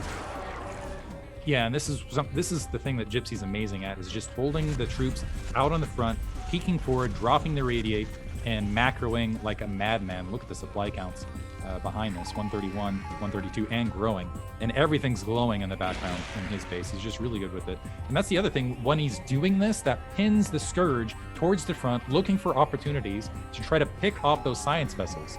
And that is going to potentially allow the dropships to sneak through. A couple Zerglings pressing forward, another radiate being dropped. And actually, this is kind of an interesting play from Kid, dropping a Spore Colony to try to assist in the defense. I've seen this, especially in combination with Plague, can be really, really strong as a defense against those science vessels. Yeah, and Gypsy has known about top left for a while, and he's now starting to position some units up there. And if you look at Scourge placement up there, well, there is none, because all of them are on the bottom side of the map. So a drop would be devastating. Actually, like that Nidus positioning behind the extractor, you could easily misclick the extractor and not focus down that Nidus. That's a cute placement. I think a lot of Zerg should potentially think about implementing that move right there. Looks like we are seeing some defilers starting to push back with some lurkers. Going to go ahead and push back Gypsy's army off the front door. Another hatchery being added in the upper left-hand corner. Double evolution chambers down. Some Hydralisks now grouping up. But that is also a big science vessel count on Gypsy's side of the map. And he already he looks like he's going to elevator some troops. He doesn't have a science vessel. He's going to have to rely on Comsat to take care of the lurkers up there. And we'll see if they're on hold position or not. I do believe there's some lurkers planted, but this could be devastating. Oh, he just stems for it, and he focuses it down, and nothing gets out. And now Kid is in big time trouble because there's only, I think, 2 lurkers on the ramp. And remember, he's been elevatoring in. So Kid thinks, okay, well, maybe I can still hold with the 2 lurkers on the ramp, but he could just get flanked, really. More Marines have been elevatored in. He's going to start knocking down this hatchery now. And we may even see an eraser from these vessels. Yeah, let's see if we see an eraser, just a handful. It looks like he's going to try to. There's the eraser. Initial radiate on some of the lurkers. The drones in flight. The Nidus just now finishing. More units being elevated up. And this is going to be a tough defense from Kid, even if he gets units into this base. Yeah, and the ramp has been breached because those 2 lurkers moved. The Nidus did complete, but it hasn't connected yet because meanwhile, Kid's going for a counterattack. Gypsy notices it though, but the Defiler did not fall. And remember, all of the vessels are out of position. So even though this is a tiny attack, if Kid can set up a mass dark swarm outside the natural, it could be impossible for Gypsy to break out. But now that I see that already there are 2 vessels there sitting and waiting, he's going to irradiate that Defiler. And he's got a drop coming across the map to bottom side too.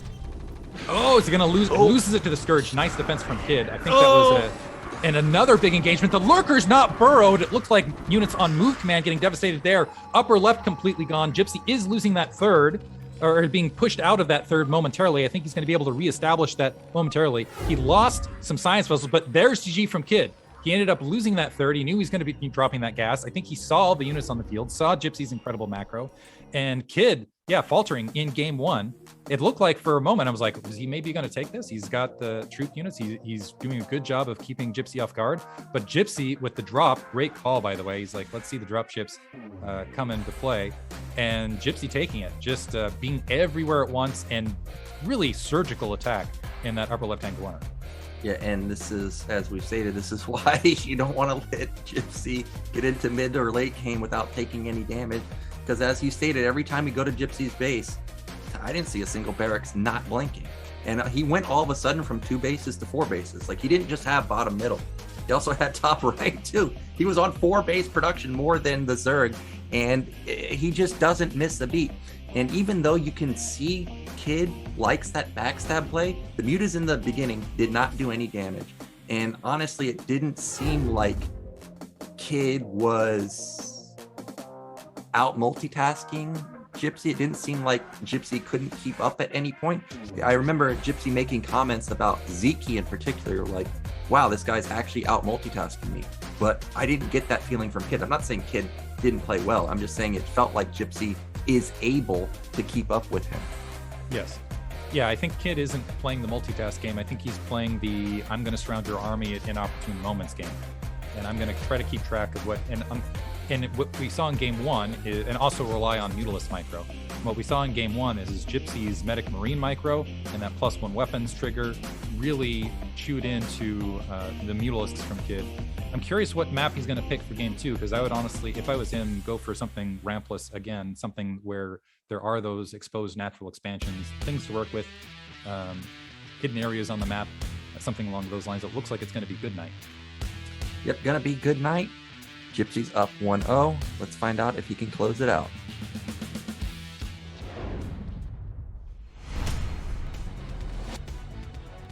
So in the top left position, down 0-1, it is Kid.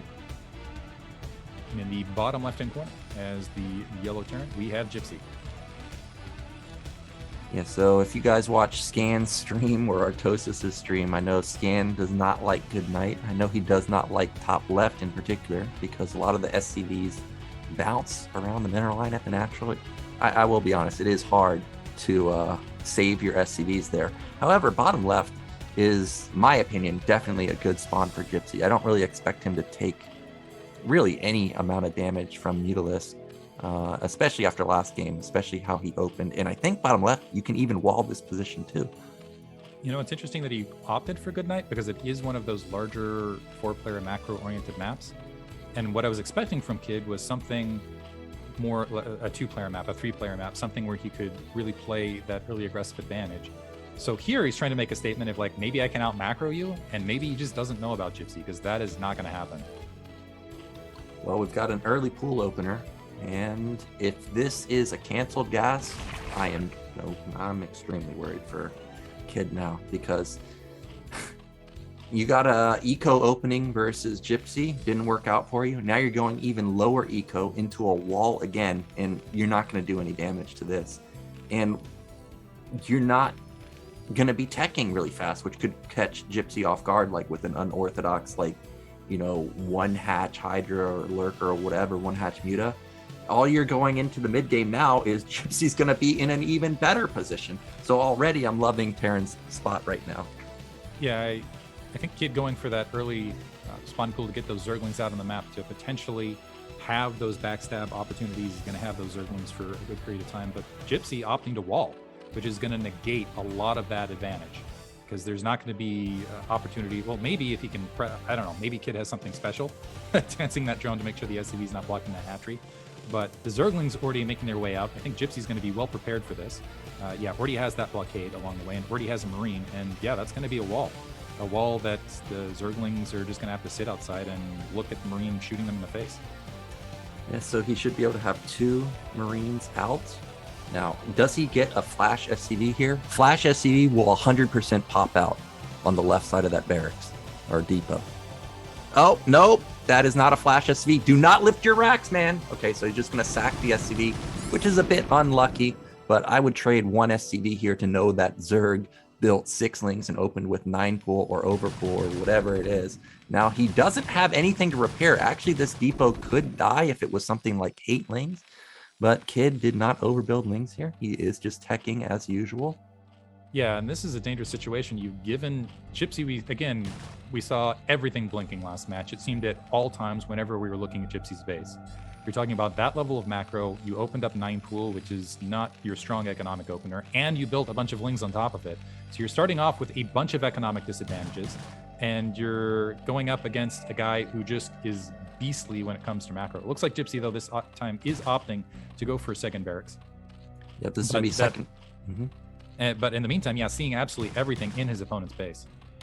Yep, he sees everything, and he knows it was an early pool opener. And you, of course, could go for +1 here, but Gypsy going to mix it up a little bit. He's going to go for the fast second racks, fast academy, and versus a Zerg player that's already low drone count, this is going to put even more pressure onto him. He's going to be forced to build Sunkens.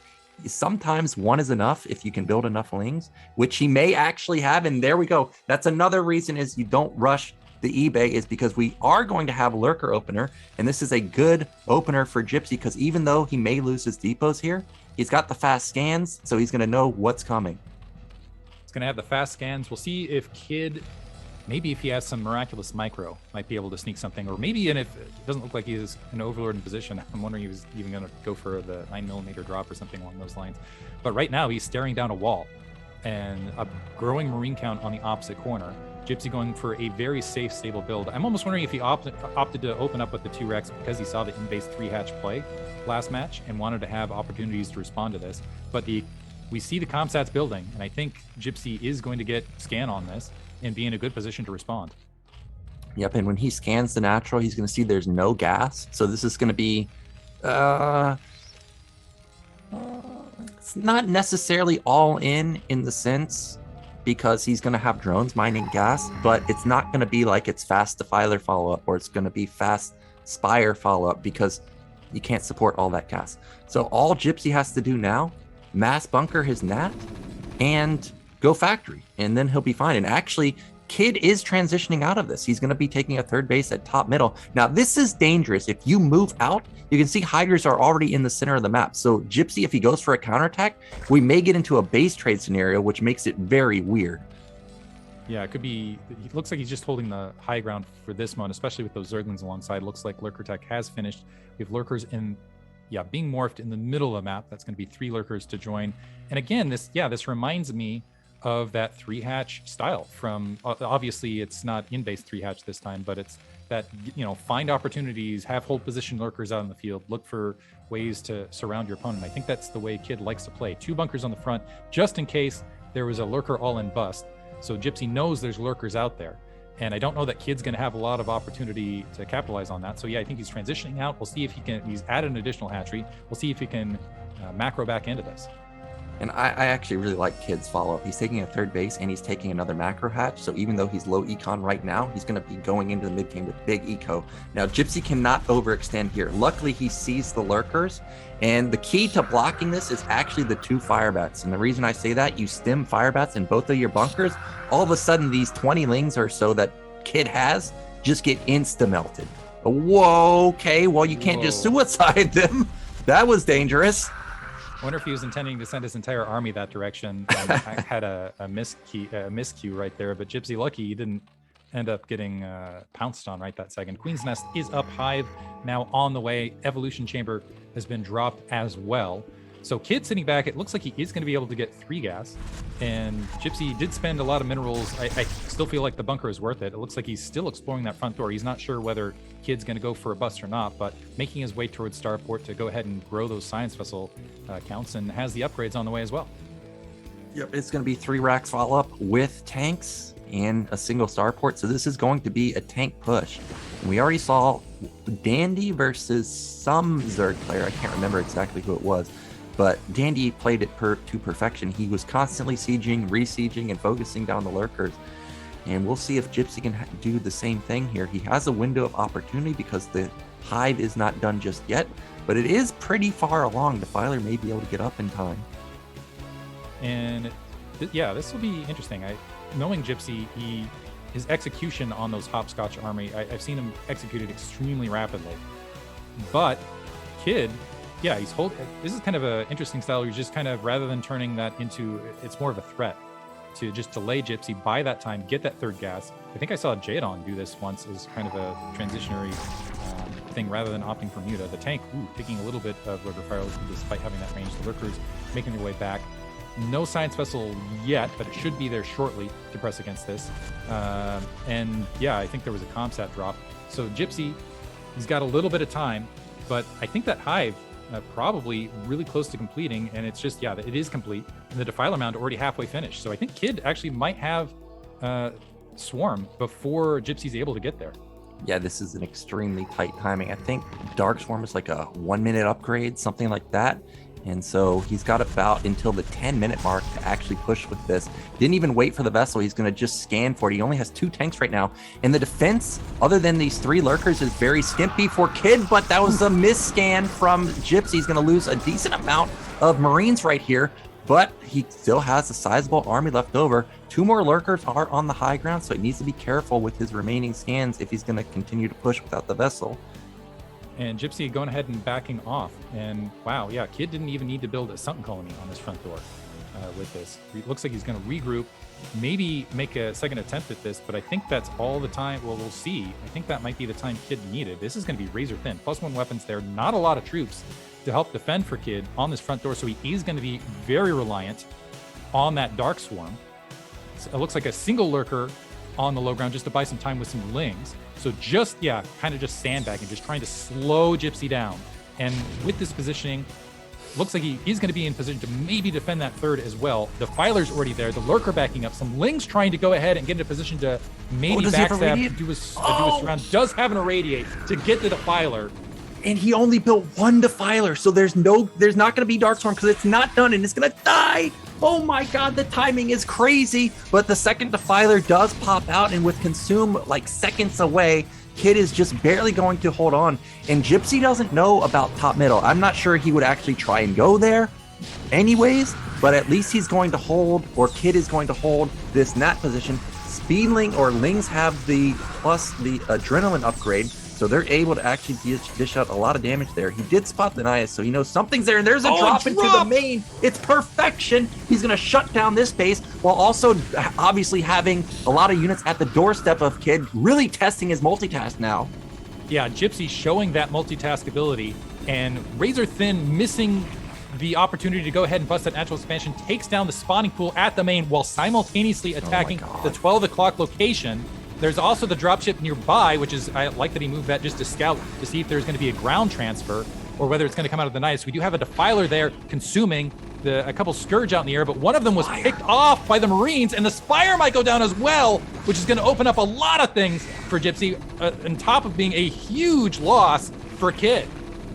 Well, key thing is, I guess, the evolution chamber didn't fall and Kid has been rushing those upgrades. Well, no, he hasn't, because he stopped at +1. Meanwhile, I did see Gypsy skip +1 armor to get +2 weapons. So even though ultras are coming out, there's going to be a huge upgrade deficit. And the Spire being picked off means, well, we're elevatoring for days, boys. We can just do it endlessly over and over and over. I didn't see if he's... Oh my God, 2 Marines are still alive, shedding all of the drones in the main. And it's a drone cycle because he lost his pool. Wow, and dropping the Marines back into the main rather than going for third. Maybe he's going to be able to pick off that Ultralisk Cavern as well. Dark Swarm does not protect buildings, keep in mind. There is an Ultralisk there. There's a Lurker trying to move in position, but the Ultralisk Cavern's down.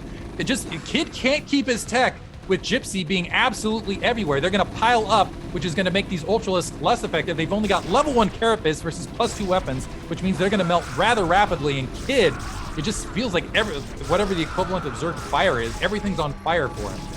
Okay, well, I feel bad for Zergs right there because the Ultra can't fit through there. If anything, if there's a modification that needs to be done to Goodnight, it needs to have at least one more space open there so that Ultras can fit there. Originally, there was a Medic, which is different. Medics, the Ultra shouldn't be able to get past that, but they should be able to get past completely open mineral field. Now he's going to pop this Nidus, maybe. Even if he doesn't, he's shut down another base that's running. And behind this, Gypsy's taking the 4th base. He's ramping up his barracks. I see he's got like triple add-ons in his main, so that's double starport. He's going to put down BC add-on pretty soon. He's kept the vessels alive. He's irradiated almost all of the lurkers. There it is. GG.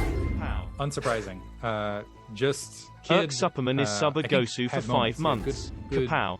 Fight here and there, but Gypsy's versus Zerg play is so strong, and his macro is so strong. We saw at the end of the game he had over double the supply of Kid, and now Kid is going to go on to face Gosudark, he's going to go on to face BoA in the losers bracket. That should be a really interesting match because you have what I would.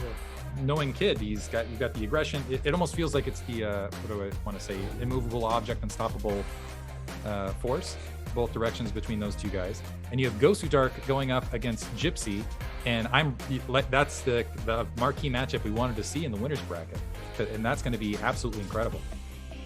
Yeah, I have to say that Gosudark, he needs to keep his probe count up, even though he's got good early game, and even though he's building Nexuses, which is good. Can't have only 35 pros. But yeah, Gypsy, I mean, you nailed it. Like, he just doesn't lose TPC. And like I said, Kid looked fine. But if you're going to beat Gypsy, you got to draw his attention elsewhere. You got to out multitask, which I don't even know if that's possible. Because for those of you that don't know, in the SCR chart, not BroodWar chart, they have EAPM. Gypsy, there are legitimately games where he's got like 300 EAPM. And for context here, the highest before I saw a Gypsy game was like 250 from BC. So, I mean, it's absurd, absolutely absurd multitask. I've never seen higher EAPM ever across anybody. So it's absolutely bonkers. But anyways, that sets us up for our winners match, Gosudark versus Gypsy. We're going to go into a break, and then we're going to find out who's making it out into the round of 8. Is it going to be Gosudark, or is it going to be the big Gyp again?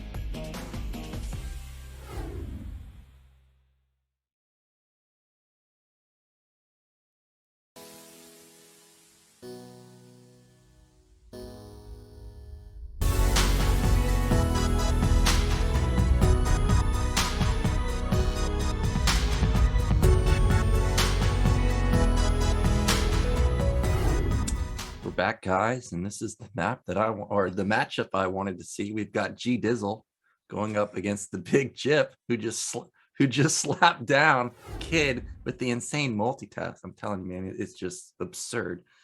And well, Gosudark played very well versus BoA, but it's not PvP anymore. It's TvP, and Terran, you can get caught with like DTs or something like that, but Terran just sitting with the O or the mines, it's hard to break that as Gosudark.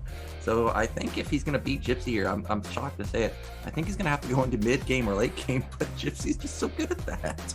Yeah, I think Gosudark, something that I have seen him be decent at recently is going ahead and playing the 3-base play and then trying to do that the lay of the third style Protoss play that's been really popular lately.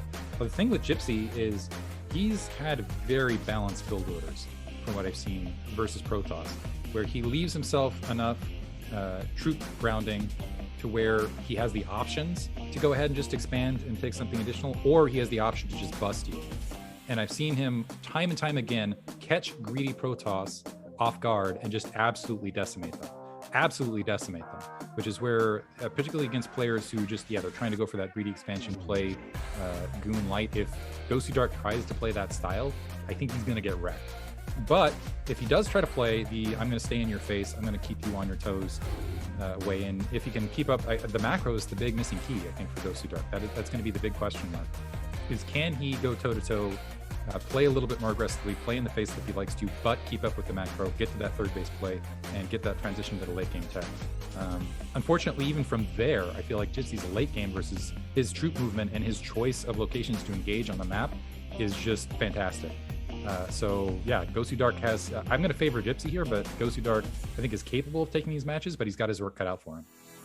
Yeah, I agree here. I think, like, if it's Polypoid, for example, if Gosudark sits on the high ground, denies the third base forever, he's got a shot to win. It's Eclipse, where you can do something similar, but if he does not deny the third base and Gypsy takes it relatively fine, doesn't necessarily have to take it easily, but just gets it without taking catastrophic losses, like Gosudark somehow is on like 4 bases before he gets it, I agree. Mid-game, late game, you're just not going to outplay Gypsy. Gypsy watches a lot of VODs. He can understand what he's looking at. A lot of times, Terran players have problems understanding, like, okay, I scanned and I saw this, but how do I beat it? Well, Gypsy knows. Instantaneous, yeah.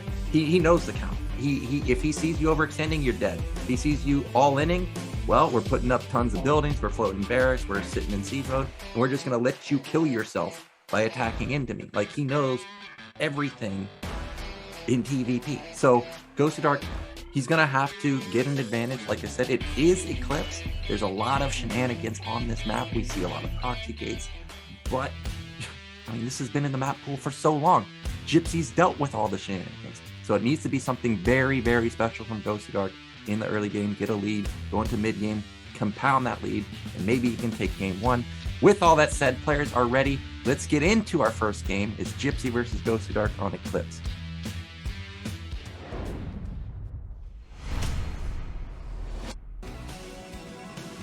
All right, in the top right, our Peruwian Protoss player, it is Gosudark. In the bottom left, in the red, we have Gypsy. So I have, I don't know if it's in vogue these days. I know it was a while ago, but one thing I did see Gypsy struggle against on occasion, particularly against some really top Korean players, was that one gate expand play, where it's not an all-in proxy gate, but just a one gate and proxy to just frustrate your opponent and try to do the macro play from there. I saw him have trouble with that. I'm wondering if Gosudark already putting the pylon in his base, so not opting for that. And part of that, I think, was the emotional frustration, where it's going on tilt, just the frustration of having to deal with zealots in your base early game. However, we have seen on stream recently Gypsy playing Dark Souls, and I'm almost wondering if that's like anti-tilt training to try to like, it's true, make sure he keeps the emotional balance. I turn on his stream and I watch him die like the same boss over and over and over and over. I'm sitting there watching, and I'm like, man, why not just why not just turn this off? I get actually surprised that he hasn't like broken his controller, because if you see him play BroodWar, there are times where he's actually just slamming the keyboard. But I mean, maybe it is good for his mindset. What I can tell you is good for him this game. He didn't get gas stolen. He didn't get proxy gated. I don't know what you're doing on Eclipse if you're not doing either of those moves. That's actually that's the thing that shocks me the most, is that Gosudark did not make it. Really, it feels like the standard thing for all Protoss is to go for that gas steal on Eclipse.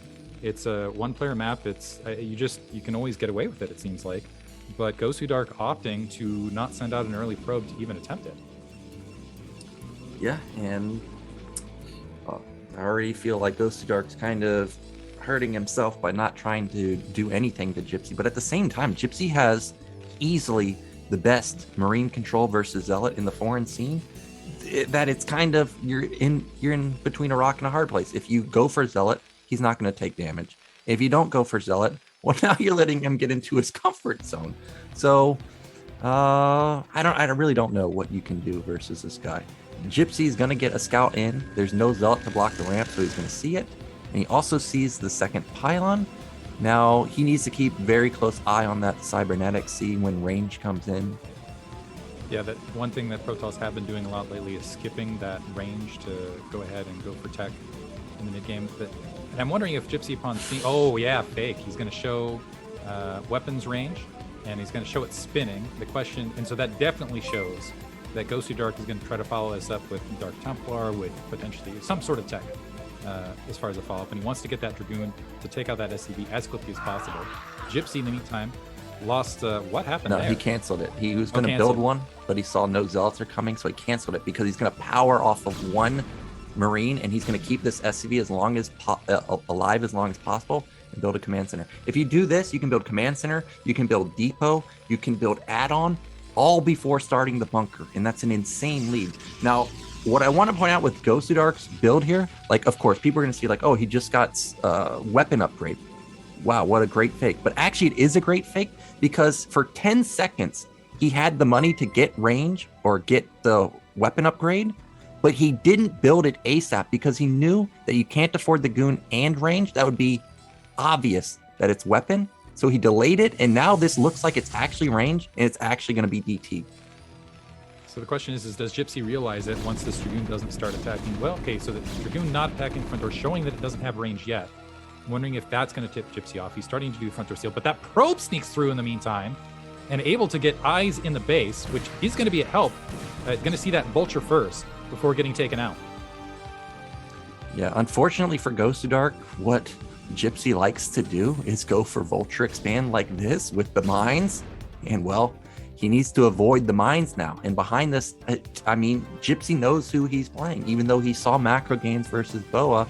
Like I said, a lot of players have the mindset, if I don't die versus Gosudark in the early game, I'm going to get into mid game and late game being in an amazing position. So he's, even though he has the mines, he's going to go into eBay too. One thing I love about Gypsy's play is oftentimes he does try to do this. He's like, if I can build a vulture instead of a tank, I'm going to try to do that. Almost lost the vulture early without any mine planted as of yet. Looks like he's going to go ahead and plant those mines safely up on the high ground before making additional attempts. And Gosudark suiciding a Dragoon, trying to go up the high ground. What was that? No, trying to go up the high ground into, knowing mines were on the map. Yeah. A big misstep right there. So loses a Dragoon, and he needs to keep the Dragoon count high to help defend, because yeah, Dark Templar... but the thing is Dark Templar are melee units, so using them to defend, they give you map control to a degree, but they don't help you defend your natural expansion against vultures that are just trying to sneak by and get probe kills. Yeah, Gosudark had a good mind game with the weapon upgrade, like I said, but now it's too obvious. It's way too obvious. He knew that there's a vulture, and remember, the probe scouted and saw that it's vulture in mines, so it's way too obvious it's DTs now. And you can see Gypsy already knows that he puts two in front, and also when he poked with the vulture, he saw that the goons don't have range. So this is going to be a failed attack unless the DT runs by right now as the barracks is lifted, and now it has not done that. So now Gosudark's really only option is try and get an even bigger greedy lead. Looks like he's gonna try and take a third baser. That might be a vulture up there. He's going for multiple DTs, so he could try and like sack like 3 or 4 of them and hope to God 2 of them get in. Oof. Yeah, maybe I think what he might try to do is use this Dragoon to suicide on the mines to give a path for the Dark Templar to get in potentially. And that is a risky killer play. There's still that turret underneath, but the Dark Templar can take down turret really rapidly. See if this pays off. The Dragoon gets both the mines, gets the third mine, and now the Dark Templar are taking damage. They're working on that bunker. It looks like they are going to be able to take out all of the Marines. The SCVs are there. Gosudark's going to have to back up, though, because the tank's sweeping down, and there is detection to defend. Trying to get position, it looks like they are going to be able to sneak to that edge. But yeah, there's already a turret in position, another mine to take that out. So Gosudark's Dark Templar Gambit failed, and I'm also, the Vultures are still there, and there are no Dragoons on the front right now because of that huge investment to help defend this. Yep, here he goes. It's 4 DTs this time around. He does not have ComSat, but look at this. He has preemptive turret in the main too, and he's going to try and body block here with the tank. Oh, he does an amazing job, and even though he loses one tank here, and that one DT gets through, the DT really can't do much damage anymore. Even if he comes down to the mineral line, there's a turret there in range. He's going to focus down that mine. He's probably going to focus down this turret, but he really can't disrupt the mining at all. So this was solid defense from gypsy, and this was a big commitment from Gosudark. But Gosudark, look at his probe count, 40 to 40. At least he's not cutting here. I'm really impressed. So the bunker is going to go down. They'll be able to take out a Marine. Despite all of the micro, there's the ComSat. So the Dark Templar are not long for life. They're going to go ahead and evacuate here. There's still a little bit of map control with the Dark Templar.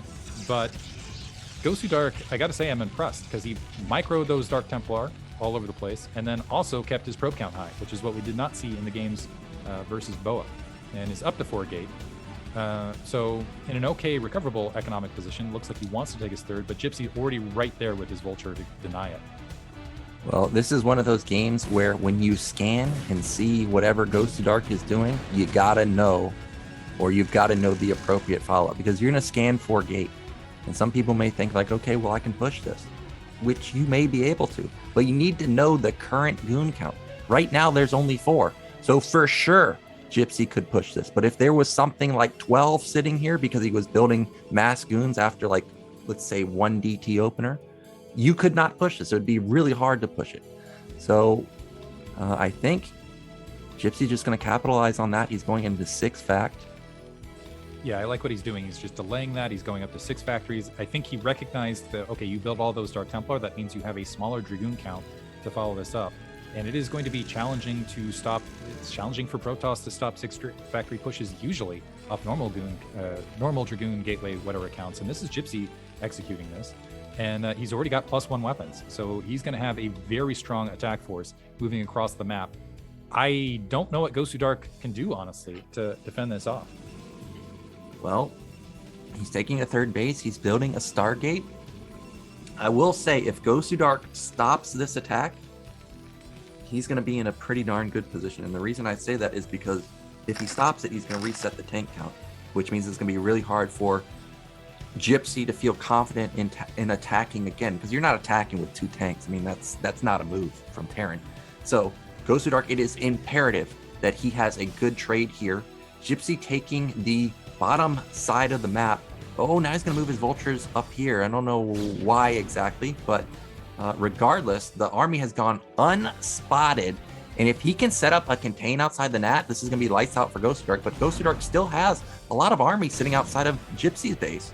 So Gypsy's going to have to rely on that 6 factory production and that natural expansion to defend that. But in the meantime, it looks like he is going to be able to set up a seal outside. The Dragoon's getting lured to the high ground, but the siege tank sieging underneath.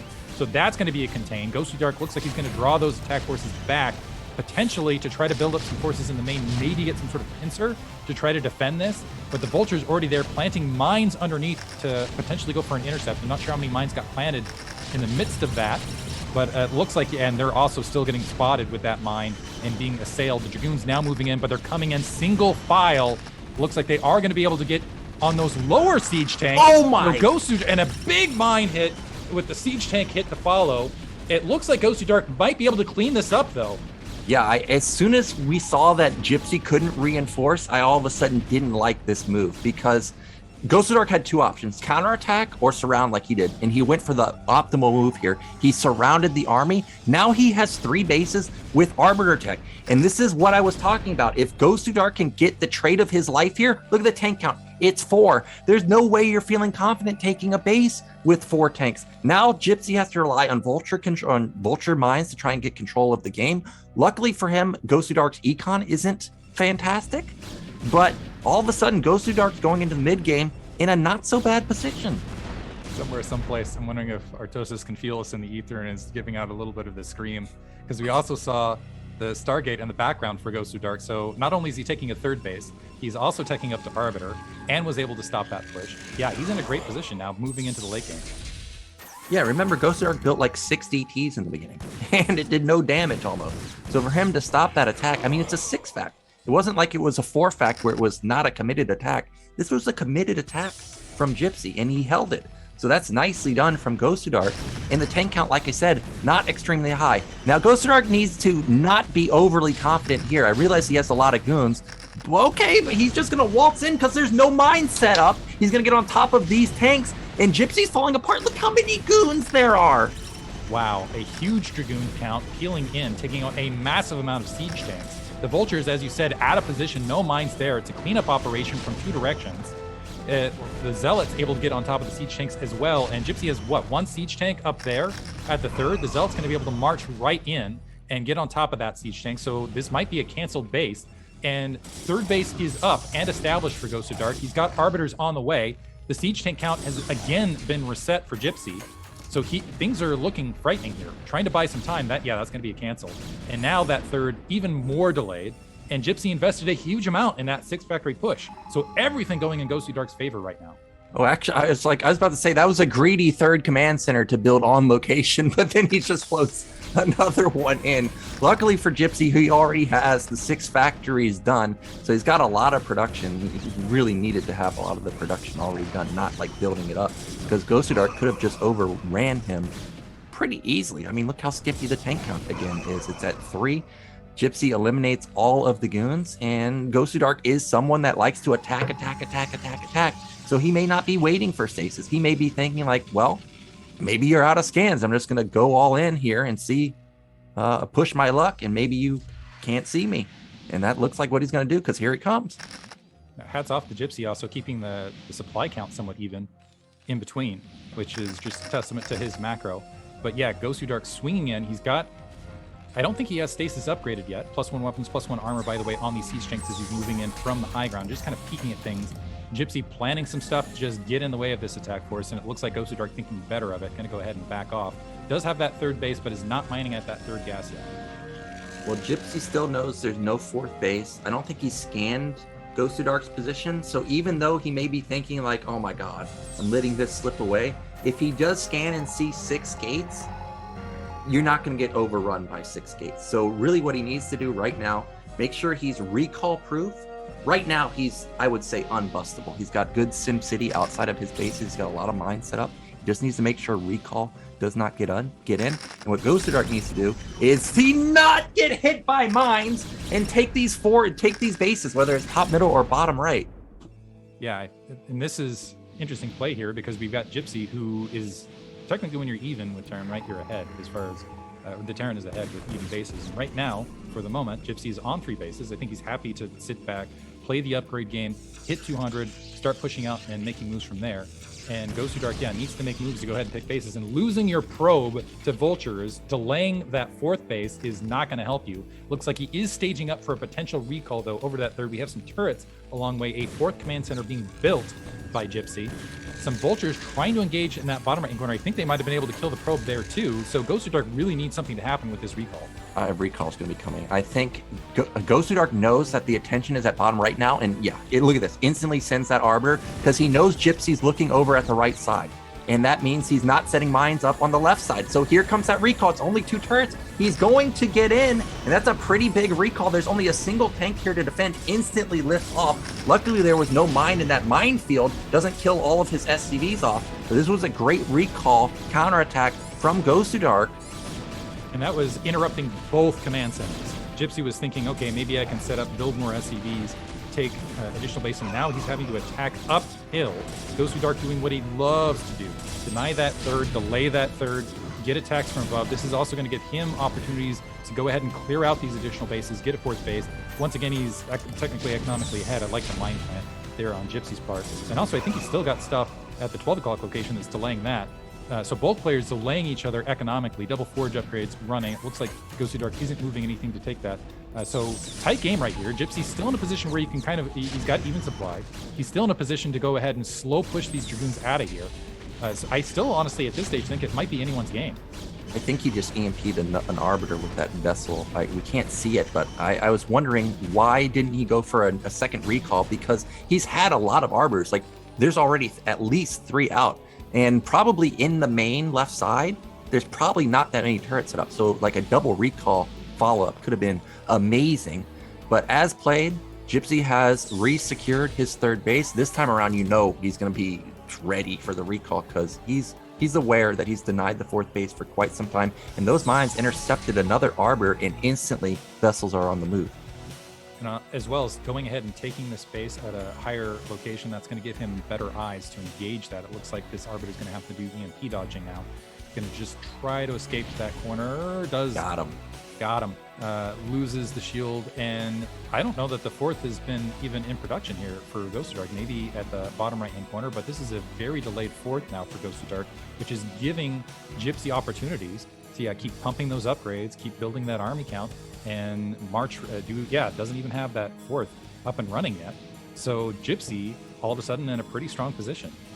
Yeah, his position right now is pretty darn good, because the tank count is decent. He needs to make sure, obviously, they don't get clumped up. But what's Gosudark's comp? Right now, it's all I see are goons. He needs something other than goons. There we go. There's a decent amount of zealots, but honestly, it's kind of low. He needs like another round at least of zealots. Gypsy setting up mines all over his top side area, and obviously he already has mines set up in the middle. So for now, I would say not really any angle for Gosudark to attack unless he can land multiple stasises. Supplies are pretty even. It's one thing if you're expending a lot of that energy on recall, that means you don't have that energy potentially for stasis. You got to sit, and it looks like Gosudark actually base planting those mines to go ahead and clear up that nexus to try to go ahead and take what will probably be a fourth mining base. I think his main's getting close to mined out. So yeah, it is mined out. So that'll be effectively 3.5 technically. It's a natural expansion right there versus Gypsy's soon to be 2, but Gypsy already in position to go ahead and deny bases. I think Gosudark setting up, he's like, okay, I'm gonna have to play this refugee style now.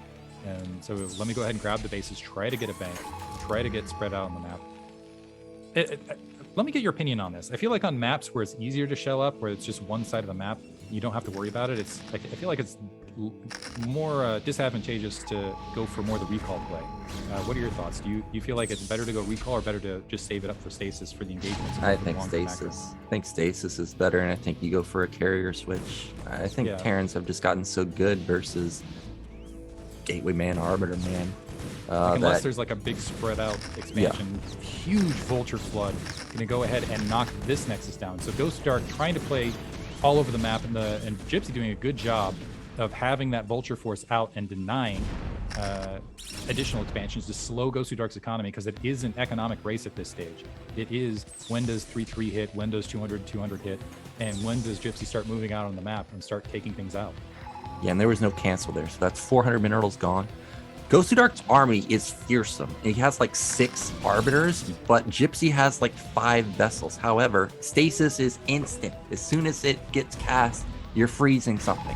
So if he can catch the vessels clumped up, and the fact that Gypsy has 10 more workers, which is not an army, well, Gosudark could have a favorable trade. But EMP, if he lands them, you're dealing thousands of points of damage in an instant. And it looks like Gypsy is on the move. He's going to try and push here. There's the vessels. Like I said, that's a great connection. He hits 2 of the arbiters, and it looks like this army is not synced up for Gosudark. Another huge hit with the EMP. None of the stasis is up connected. Look at Gosudark's army has plummeted. He's done a really good job to re-macro behind it, but he lost almost everything, and I didn't even see a single tank die.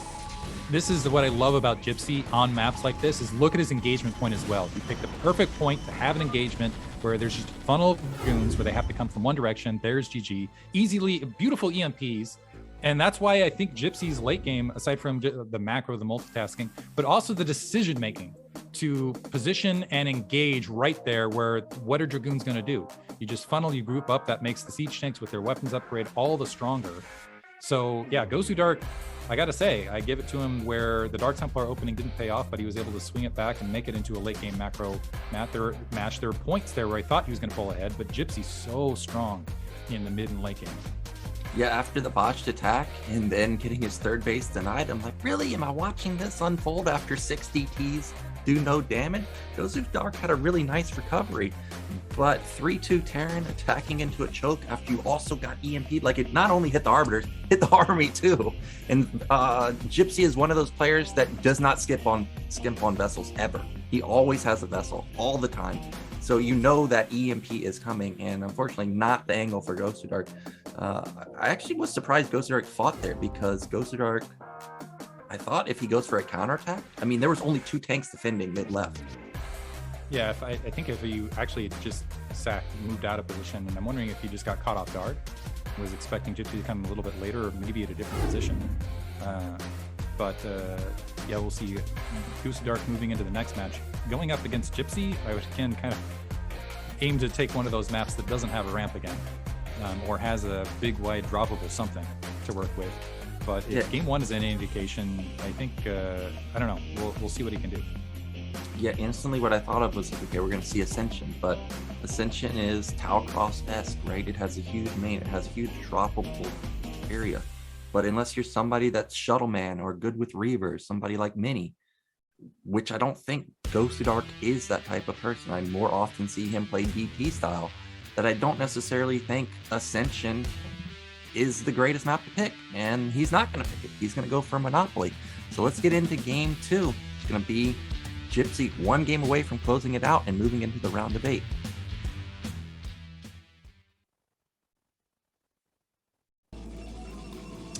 Right, in the top left, our Protoss player down 0-1. It's Gosudark. At the 3 o'clock location, starting as the blue Terran, we have Gypsy. I like the choice of Monopoly, actually, for Gosudark, because I think Gosudark was in a situation where he's like, okay, I was able to get into the mid game, and I was able to have some map control there, or was able to do recovery. In Monopoly, it's I don't feel like it, at least the games I've seen thus far, it doesn't usually come to a situation where you're mining the other side of the map. It comes down to a situation where there's fights over the third, or fights over getting those additional expansions, which I think could play towards Gosudark's favor, where he wants to play that aggressive, deny the third, slow down that third style of game. Yeah, and the bases are not close either. Like, if Gypsy moves to bottom left, for example, and gets counterattacked, I mean, he's going to take a long time to get back into the pen. I was just thinking about the opener from Gosudark last game. Like, I'm imagining Artosis playing this game. Think about what actually happened. First off, he suicided his first goon to clear out mines. Then he suicided, he didn't necessarily suicide the first DT, but it got hit by a mine. Then he suicided another goon, and then he tried to run 6 DTs through. Can you imagine the meltdown Artosis would have had if 2 DTs got in his main? I wonder if that was an intentional. I wonder if that was an intentional play on Gosudark's side. It's, let's try to play an abusive style to get Gypsy a little bit more tilted, get him a little bit more aggravated in this early game. Putting the barracks on the low ground, the probe coming up actually might be able. Yeah, the SCV has to stand guard, as there was potential for harassability. But interesting defensive slot, which suggests we're going to see an earlier natural expansion. 1 gate revenue simulator. Going to go ahead and drop the cybernetics for no initial zealot out there for Gosudark, but does get the scouting information, no gas steal alongside of that. I think he might have been trying to peek in and hope for that. But yeah, I feel like everything, as you're saying, everything DT potentially is on the plate, and I'm wondering if he's thinking drop this time, if he is. What I'm hoping to see is more aggressive gateway, early gateway play, and moving more towards denying that third base.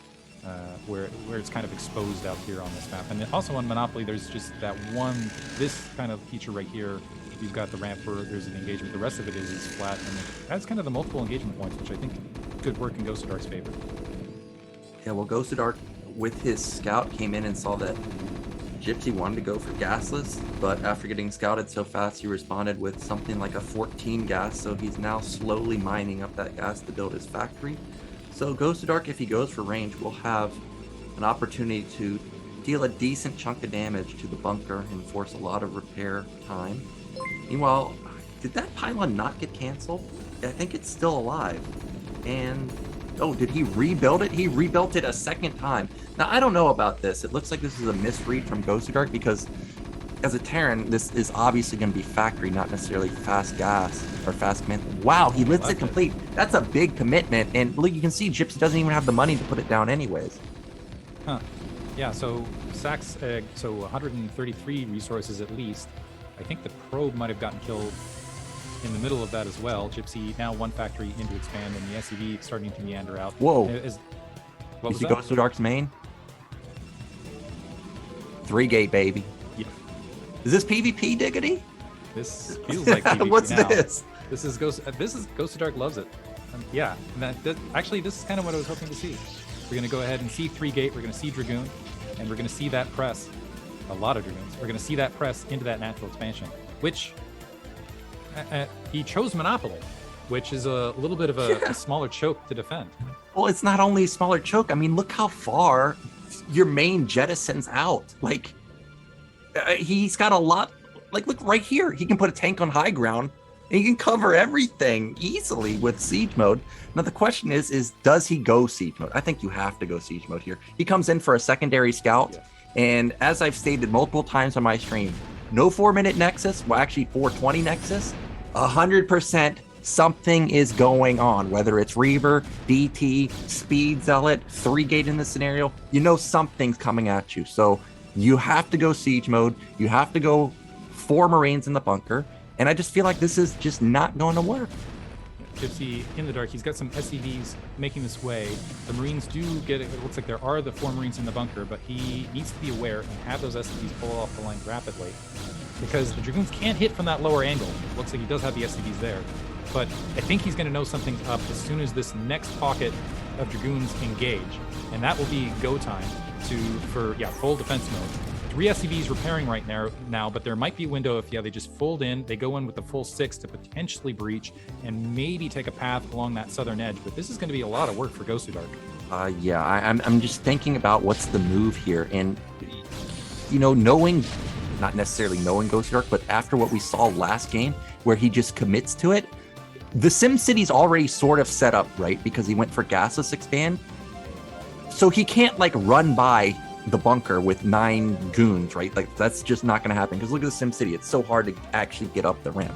So Gosudark, he's going to build the 9 goons, but I think he's just going to sit here and wait for Gypsy to come out and just expand behind this. But his his Nexus is so late. Another SCV coming out because he wants to get a gauge. What is this? And he sees so many goons. Yeah, he's getting a good look at a lot of my gosh, now Gosudark moving in, going for it, but the SCV's out of position. They got it. Look, I think that front Dragoon was trying to blockade the SCVs away from that bunker, but I think this is a huge misplay. 2 siege tanks up on the high ground, SCVs all over the place. 3 Dragoons already down, more getting assailed. It looks like they are going to be able to sneak around to the 6 o'clock location. You can see Gypsy surrounding that turret a little bit. He's like, okay, is there something else alongside this? But honestly, the siege tanks are going to move up momentarily and easily be able to swat the rest of these Dragoons. Well, that's a little bit nerve-wracking to see the guy focus down a turret. Yeah, this was what I was wondering. Well, okay, well, you're not going to be able to deal a lot of damage, right? Like, he killed 1 tank, he killed the bunker and a couple Marines, but he really didn't deal much damage to the SCV line. And now he walks away with just 2 goons. Actually, I wouldn't have minded if Gosudark went for the Hail Mary, there's actually Speed Zealot behind it, because if you look at the tank count, it's actually extremely low. But to just run by goons, you can see that did not work out well for him. And now there's a 12-worker lead for Gypsy with his command center already done. And he's going to have honestly, he probably has a superior troop count right this second as well. So you Gosudark trying to grab that Nexus. Maybe you can go for a quick double expand, but this is one of those things where Gypsy, knowing timing, says he knows how to pounce on this exact sort of thing. So I wouldn't be shocked to see, well, it's up to him to how he plays it from here. I'm almost wondering if Gosudark was hoping that Gypsy was going to open for kind of that vulture opener once again. But if he had chosen a different map, I almost wonder if this would have paid off. But on Monopoly, I guess that's the puzzle I have. The big question mark that's flashing over Biggity's head right now is why Monopoly for this build? Yeah, you can just see, look how far the main pushes out. You're right over the net. There's not a lot of wiggle room for you to get by and avoid siege shots. It's just not happening. And now Gosudark's going to try and do what he did last game, or attempted to do last game. He's going to try and take a fast third base. Third base got denied for a long time, but this time he's gotten the probe into position, and vultures are not going to be able to deny it. The vultures are going to have some time to go up and assail the pylons. They might be able to break through, because with potential vulture run bys, if they can get vulture speed in a lot of the mines that are kind of slowly, right, Gosudark is going to have a minute where he needs to filter in the troops at both locations. So it looks like, yeah, he is going to be able to establish that third.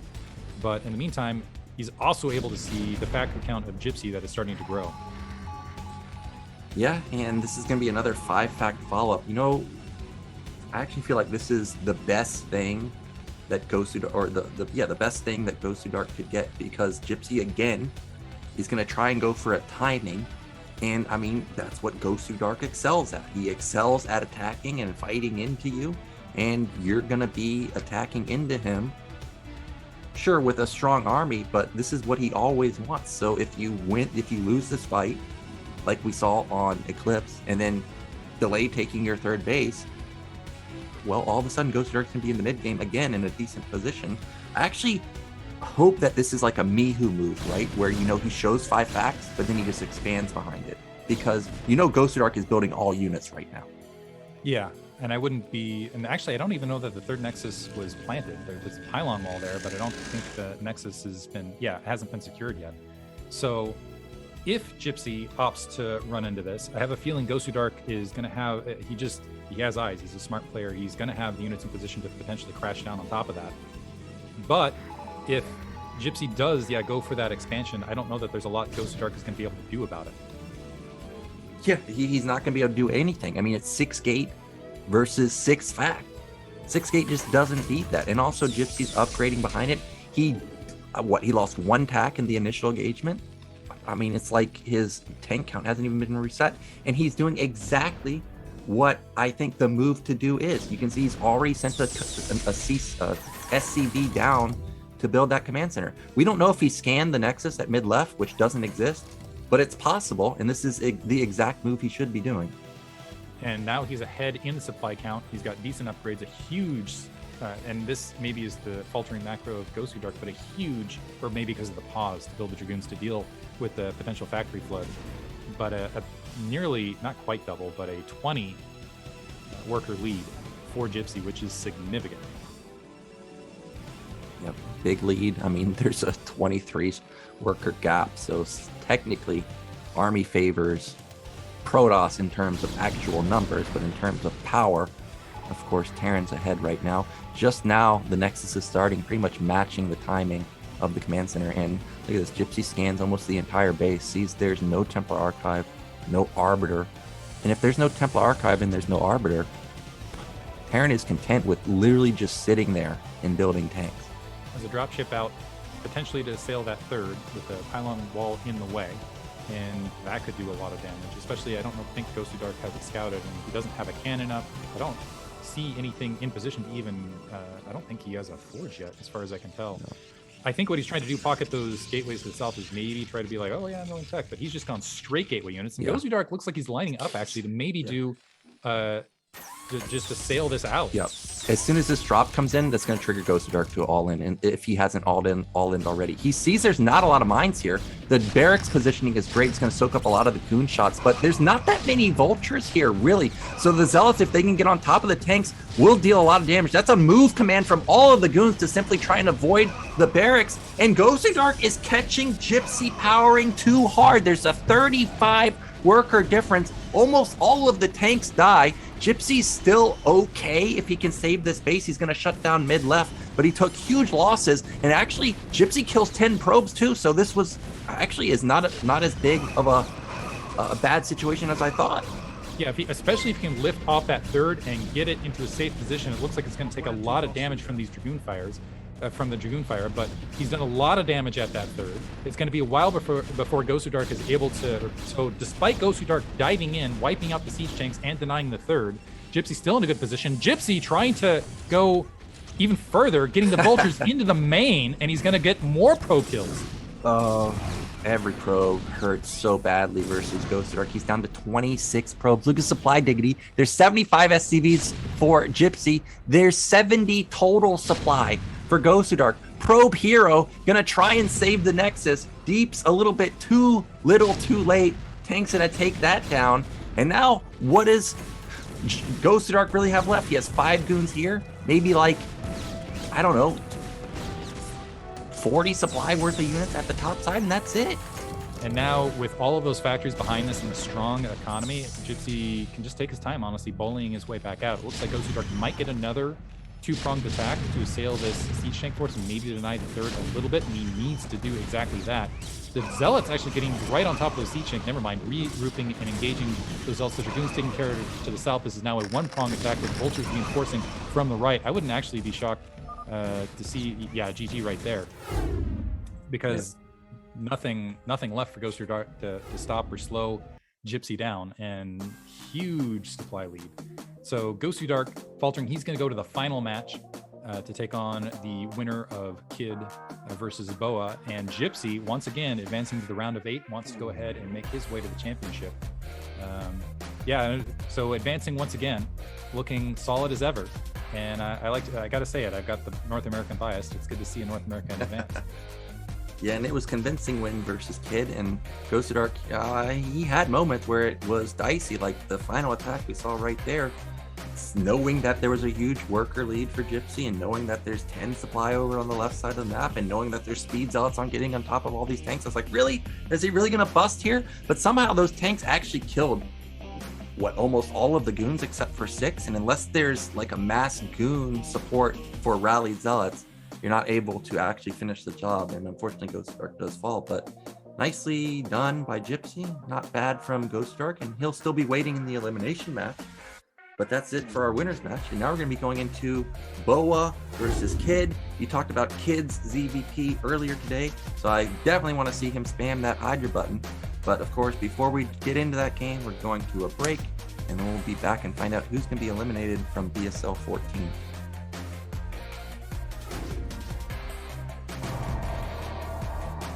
Even when you lost, there's always a hope. Rise and fight.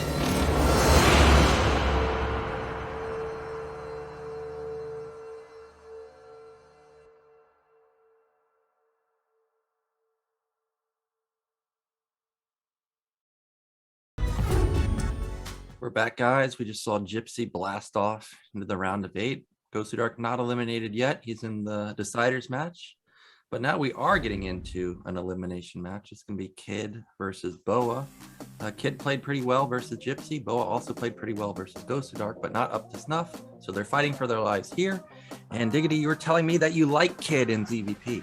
I like Kid in ZVP. I like the army movement. I like the Zergling run-bys, the temp backstabs. It's, you know, I just think it makes more exciting matchups. And especially when you have Zerg players that are good at keeping their Protoss opponent in the dark and cycling around and getting the big counterattacks. I don't know. I think it's going to be a fun one. Actually, a matchup I want to see. I think DeWalt would maybe dismantle Kid, but I think DeWalt versus Kid would be a very interesting matchup because I think they're both players that like putting their opponents in the dark and then trying to do the troop movements and do the engagements around what's happening in the fog of war, basically. BoA is one of those guys who is okay shelling up and macroing up and playing that style. And that's where he has a lot of strength. So I almost feel like this is going to be a strength versus strength matchup. And so I think it could be a really interesting one, both directions. Yeah, when I watch BoA play PvT, I know a lot of times we see him fall apart when backstabs happen or drop play happens or type of harassment happens. And based on what you're saying from Kid, we may see link counterattack or something happen on the map where BoA all of a sudden loses like a probe line, and it could start snowballing from there. DeWalt's still in it. Kid's still in it. If Kid makes it out, we could still see that DeWalt versus Kid matchup. I would like to see that because I'm always curious of the Chinese players' level of skill, since we don't get to see many games with them really unless it's in the BSL. Of course, we're going to look at the bracket again. We saw Gosudark take down BoA. A little bit of a shocker, I would say, 2-1, and then Gypsy 2-0 through the winners bracket, and now we're going into BoA versus Kid. Our first match, or our first map is going to be Eclipse, so a standard map. And there was a time where I thought Protoss was doing very well on Eclipse, but it seems like Zerg have started to bring it back in favor of Zerg. As far as the cutting edge meta, yeah, it's the 3-hatch opener, either Hydra or medalist, and everyone seems to be pulling it back for that 4-hatch play.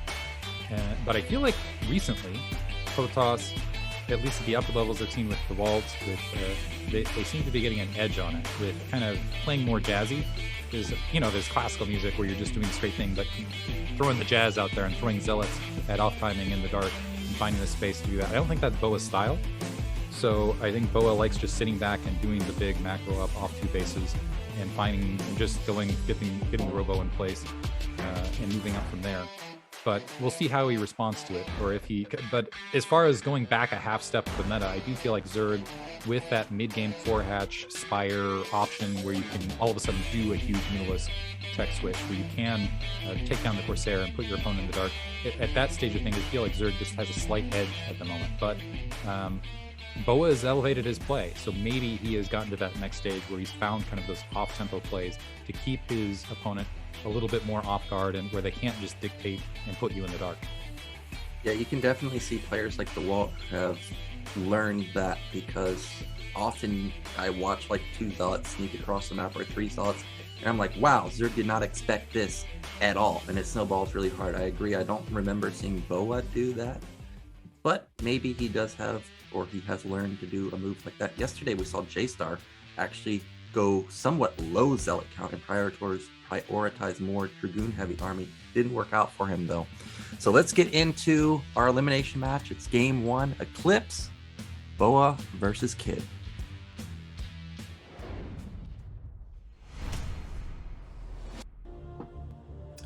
So in the blue, in the top right, it is Kid. And in the red, in the bottom left-hand corner, we have BoA. Yeah, so BoA, even though I've seen a lot of games from him, I'm trying to think, is he a gateway guy or is he a Forge guy? For some reason, gateway is coming to mind, but I know Forge has been making a resurgence lately. Yeah, Forge has been making a resurgence lately because of the always changing shift. We saw Zerg starting to open up 9-hatch, even to try to counter that early gateway pressure. And some of the responses we've seen are going Forge first and then trying to get that probe in the natural expansion and have options, especially on maps like Eclipse, where it's a 2-player map, where you can just sneak behind that mineral line, plant the pylon, plant the cannon, and really harass any sort of early hatchery build. Some Zerg have been opting to just open up for Overpool and playing just straight safe, and we are seeing an Overlord first of some kind. We'll see if it turns into Overpool or not, to try to counteract that. And it looks like that is what we're seeing from Kid. At least I think that's what I saw from Kid. Yeah. But I wouldn't be shocked to see either from BoA right now. I do think you're right. When I've seen him play more often, it has been gateway first, but it looks like he is opening Forge here. Yeah, he was moving his probe down like it was going to be a gateway, but it is the Forge. And before we figured out what Kid was doing, I was kind of hoping we saw the J-Star gateway into Forge cannon rush, because even though True Touch held it yesterday, damn, I was looking at it, I was like, holy moly, that's a strong build. But not going to happen this time, even if BoA had planned for it, because this is a pool first opener. Drone comes in, does not see the probe, and it's going to hide. And BoA saw the drone, but does not. Oh, he does turn around. And that's Kid's map presence right there, and that's what I love, is he just seems to have a good sense of what his opponent's vision is at any point in time, and just seems to be able to hide in the dark, as we saw, which is going to allow him to get this hatchery down without too much trouble from that probe. The probe is just checking to make sure that it was planted and going to go ahead and wander back in. There are going to be some Zerglings out in the field. I'm assuming there's going to be a cannon and Nexus shortly, in the back of the base there for BoA, and we'll see how BoA plays from here. What I've liked seeing from Protoss lately is opting to make sure you maintain air control early and clear out those overlords out of the middle of the map. I think playing that style might be a little bit more challenging versus Kid, because of his potential to, especially with the lack of vision, keeping his opponent in the dark, maybe go for busts. And I don't know on the Chinese side if they are playing the mid-game 4-hatch style or not. A little bit of delay there for that 3rd hatchery, but the Zergling's right on top of it, so not much of a delay. So that 3rd hatch coming online. So it is going to be 3-hatch. We do see the extractor being built as well. Yep, and only 2 lanes. That means that probe's going to come in here for a secondary scout. Back on BoA's side of the map, it was, I think, a single cannon into Nexus, so his build quite streamlined. Still no gas just yet. So it looks like he's prioritizing some, I guess, zealot production before moving into his tech. Probe still alive. Yesterday, I remember a couple games with J-Star keeping his little probe alive upwards of 5 minutes. So let's see if BoA can do as good of a job as J-Star did yesterday. And there is the first zealot. That's actually something huge for Protoss these days, is keeping that initial probe scout alive, especially to get a look at the drone count at the natural and the main to know whether you're running into something like a 973. And also, if you can just see that layer start to morph, you're in a much better position. And that probe, yeah, just with those 2 Zerglings, that's not going to cut it. So he is going to, in fact, see that layer, which is a suggestion more towards 2-hatch Mutalist play. He also an Overlord. Yeah, I'm wondering if Kid is... So he's got that Overlord moving in. No Stargate as of yet, but that is going to be potentially a prioritized target. Now we have that first zealot making its way across the map, maybe to get some disruption. And there are 2 additional Zerglings being produced, but that's at the 12 o'clock locations. Let's see where BoA ends up sending the zealot. Yep, it is going to the 12 o'clock position, and the zealot was intercepted by an Overlord. So 4 Ling's going to try and fend this off. But if it can sync up with that probe plus zealot will definitely kill 4 Lings. But instead, probe's just going to stay in the main, continue to get intel onto what's going on. Doesn't really see anything unusual, no Hydra Den. And the zealot is just going to move into that sweet spot. Yeah, I feel like the zealot is more there to keep an eye on the drone count at that location more than anything. Just kind of wander up. It's getting surrounded by all 4 Zerglings, so probably, yeah, going to get taken out fairly easily. But did provide a spot of information. Another zealot moving out. There's 8 Lings on the ground. The Zergling speed is going to be here momentarily. And in the mid game, so in the mid game, there's going to be a decent amount of Zerglings. I assume we're going to see a Spire and some Mutalists. The Stargate is up for BoA. And okay, we are seeing the 4 hatchery play. No Spire as of yet, so it's 4 hatchery to get a little bit of a larva and economic boost before seeing a Spire or even the Hydra's Den. So skipping Spire, dropping the Hydra Den. I assume this is going to be a move maybe back towards 5 hatch Hydra. Yep, 4th hatch going down. 5th hatch not placed just yet. Only a single drone at that top middle position. Kid built a round of Lings to make sure any incoming zealots would deal no damage. Hydra Den being placed at the natural actually before the 5th hatch, so maybe it is the 4 hatch that you're talking about. A little bit of a weird timing, I would say, though. Yeah, so no Spire. And once this Corsair walks up and sees the lack of Spire, that opens up a lot of things. And that BoA will want to see that, because oftentimes one of the strengths of Zerg right now is if you see the Corsair count too low, you just bank a little bit and then you do that quick switch. And if they don't have cannons in the main, you win the game. This Corsair looks like it's going to be able to get a kill at that 12 o'clock location. There's the 5th hatchery at the 12 o'clock. But yeah, this is my curiosity is in the Chinese region. Is the meta more is the meta there with the 4 hatch play? And it looks like instead we're going to see 5 hatch. But on the opposite side, it looks like BoA did opt to go ahead and go for DTs. He's got several Corsair out. Still might have an opportunity. He's already got 1 Overlord. I think he's going to be able to get the second one. And let's see if he can get something done with these DTs. It's really challenging to do, though, against 5 hatch play. Yep, DT did sneak out, and it went unspotted because the Corsair was drawing the attention of the Hydras. And there's no way Kid was looking at his Lings over there, over in that spot. There would be really no reason. Now, at the 3rd base, there's no Overlord. An Overlord isn't even being morphed, and this base is probably going to die. You know, even though Zero clicked that Hydra Den and we saw Hydra speed, because there was no Spire, I actually thought it might be Lurkers, but not the case. It is just going to be pure Hydras at this point. This is a dead 3rd base. Well, maybe not dead, but, you know, the drones are going to take a lot of damage. Yeah, that was a nice... So the Hydras planted on the gap at least gave the alert to let there be information to get, get the drones out of there. But this is going to be lost mining time. These Dark Templar might be able to take that hatchery down. There's still no Overlord, and the Corsair nearby to potentially take that Overlord out. The Hydralists actually need to move out because in small numbers, those Dark Templar might be able to win a heads-up fight, and they are, in fact, re-engaging while those Corsair... So they're trying to take flight, so that Overlord's going to get taken out again. Speed is a ways away, and those Dark Templar again working on that hatchery, and it looks like they are going to be able to get that hatchery kill at the 12 o'clock location. Wow, that is actually a dead base. 2 DTs knock it down. Are you serious? One of them's going to escape with its life and just walk away, and whatever game plan Kid had a moment ago, well, all of a sudden that's down the drain, and I feel like he's got to all in or go into Lurkers. But either choice is not going to be a great scenario for him. Yeah, BoA in a fantastic position now. He's gotten several Overlord. He's gotten a bunch of economic disruption. He took down a hatchery. He knows the build order that he's going up against. He doesn't have to worry. He's cleaned out Zerglings on the front because there's no Overlord defending on the front right now. So BoA, I think, playing very well. And I think he can just sit on the Corsair count he has, especially recognizing that it's more of a large Hydralisk play. And I think he's done everything he needed to do to slow things down and get a big supply lead. And I noticed that BoA cut some probes to get some faster production, and he's on 5 gate, 6 gate with a lot of zealots. I don't even know if the SimCity matters here. There's just so many zealots, and I think that they'll just easily beat this Hydra army. And remember, there's a DT somewhere on this map. So if, like, for example, there's no Overlord at the 3rd base, if it's like on hold position at the ramp, the Hydras can't even retreat there. We see that's not the case because the DT's over off in no man's land on the left side. But BoA in a fantastic position right now. So BoA's lost what? 1 zealot at the 12 o'clock location and hasn't even lost to Corsair yet. Lost 1 DT, and that has been his entire economic cost this entire game. Still has the Corsairs running around, still has the zealots running around. Looks like he's going to go ahead and back up, wait for range to upgrade. Range to get the obs out on the map so he has potential detection versus lurkers in the mid game. Overlord speed is there now, but yeah, he's doing great. He's way ahead supply count.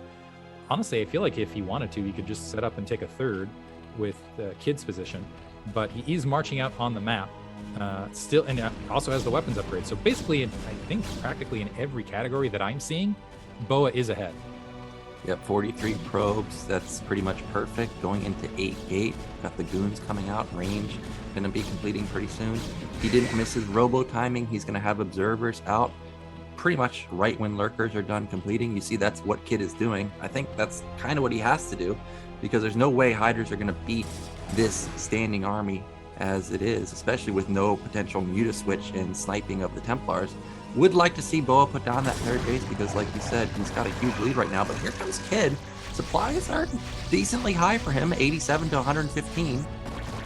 Yeah, it looks like he's going to try to push those back. The counterattack from the Corsair, taking out a handful of Overlords. And it looks like he just wants to try to get as much damage on those Overlords. Going to lose those Corsairs potentially in the effort. And moving forward, nice Side Storm catching a lot of those Hydralisks as they were pinned along that right-hand side map feature. And yeah, I think Kid was maybe thinking maybe I can go up and apply some pressure, deny the 3rd, do something. But right now it just looks like he might just lose some units for his big Side Storm. Lost his obs though. Nice obs pick off there to at least make those lurkers more viable. But there should be more obs on the way shortly. And I see something red there at the 3rd to potentially grab the 3rd base for BoA. Yep, so BoA's got his critical mass goons, critical mass Templars, and Zealots, and now he should be moving out, looking for not just a pressure move, but actually even a kill move. Evolution Chamber has, well, we see on the Hydras that there's not even +1 weapon done, so I don't even know if weapon or armor is upgrading or how far along it is. Looks like +1 is about to finish, so that's great for Kid, but BoA, he's already started +2 armor, and we saw the pro move to mid left, so 3rd Nexus is going to be going down. One concern I have for BoA is with all of that map control, with all of the supply lead, with a lot of advantages here and there, he didn't grab that 3rd, and he didn't take out any bases, which allowed Kid to go ahead and macro up. He's got a decent drone, saturation across 3 bases. He is behind in the upgrade count overall, but it looks like he's setting up a nice defensive posture, and if he sits back, he can start transitioning to macro now and potentially catch up and get right back into this match. Yep, and he's got a good drone count, 40 to 43. Even though BoA had good probe count going into early mid game, now he's cutting for quite a long time. And I'm starting to get some Gosudark vibes here where the probe count is quite low if you're going to be on 3 bases. But I'm sure he'll start ramping up the probe count pretty soon. I didn't see a second forge anywhere, so for now it's just going to be 1-2 upgrades, I think, for BoA, because halfway done is the +2 armor. Some observers, it looks like he's starting to position, yeah, he wants to go, and this is BoA style, I think, which is just go for the longer macro game, not just deny bases, pecs, get better exchanges, starve your opponent out, loses his Dragoon right there, some Zealots going to push things, Side Storming his own Zealots a little bit right there, but is going to be able to halt a 4th base from Kid, and it'll be a while with that army out, kind of letting his offense be his defense before Kid can really engage. But there are a lot of lurkers there on the low ground to go ahead and stage up a defense to halt BoA from there. Well, good defense from Kid throughout the center of the top side. He's got a ton of lurkers, a ton of hydras.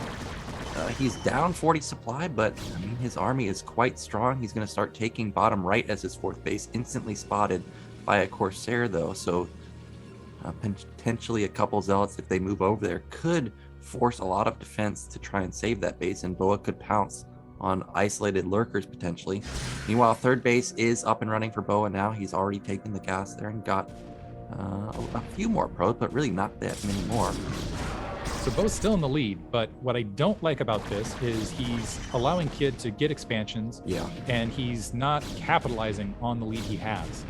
And on top of that, I don't know if there's a second forge behind this for BoA, but there is a second evolution chamber down for Kid. So if he starts pumping those upgrades, eventually he will be able to overtake with the upgrade lead, assuming there's no second forge in the back of the base. Some High Templar getting caught out in open field. Zealots trying to spring to the defense. One of them, so dropping a Sidestorm and somehow getting that Sidestorm off, not getting taken out for the effort, but a big army now for Kid. Yeah, you're starting to see that transition. Nice high ground engagement. He's going to be able to peel away those Zealots. He's going to be able to do some damage, and he just has to dance but out of that Sidestorm and just basically be harassing all over the field and continue to macro up, continue to get towards 200, and spend that time getting bigger tech. This is that point of the match where BoA's near 200. He should be going around taking out bases, forcing trades, something along those lines, but instead it feels like Kid is actually dictating things, having army in position, doing kind of hit and run assaults, and getting better trades on his side of the map. Yeah, but BoA, he's almost maxed already. He's at 183 supply. He's got the +2 armor, power spike. I did see double forge this time around when we checked the main, but Hive is done. 1-1 is going to be completed for the Lings, and Adrenaline, I'm sure, is already done. So BoA, I didn't see a lot of AoE other than the 4 Templars. Those Lings and Hydras and Lurkers will chew up gateway units. Looks like he found an exposed base at bottom right. However, that's probably just going to trigger a counterattack from Kid because he knows no way he's going to save this one. Yeah, Kid just dropping, and you see the stream of blue across mid-map. Kid getting caught off position and not able to engage. And honestly, with that, power spike, I'm not sure he wanted to. But adrenal upgrades kicking online, chewing through those zealots on the right. Lurkers getting right on top of the High Templar and the Dragoons. So he might lose this base. The hatchery might get taken out, but he is going to be able to wipe out this army and potentially reclaim it in short order. The Zerglings actually have +1 weapons and +1 Carefulness, and that with the Adrenal upgrade makes them actually pretty formidable against these Zealots.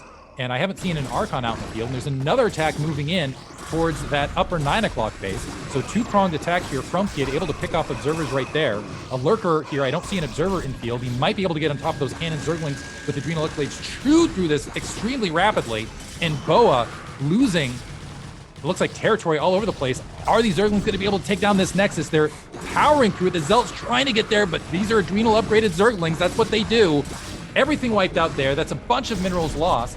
And BoA, all of a sudden, he took out the base bottom right, but lost his entire army right there. It looks like he's going to be able to retake it. He lost his base at the upper 9. He still has a slight supply lead, but Hive is up. And we're going to see Defilers here momentarily. And it feels like BoA hasn't been able to use the supply lead advantage to really pull ahead in this match. Yeah, but BoA's army is still pretty fierce and moving in to try and take this fourth base. He's stormed some of the Lurkers, but there's not that many Zealots left over to deal with the Lings. Another good storm blankets the majority of the Lings, but I see a couple of Lings are still left over. Dragoons are dying, and now supplies. It's not a 40 supply lead for BoA anymore. It's pretty much just a 15 supply lead, and the Lings are super, super powerful in this scenario, but does Kid have enough? Remember, a lot of his supply is at the bottom right side of the map, and it looks like barely, just barely, BoA might be able to knock down this fourth base.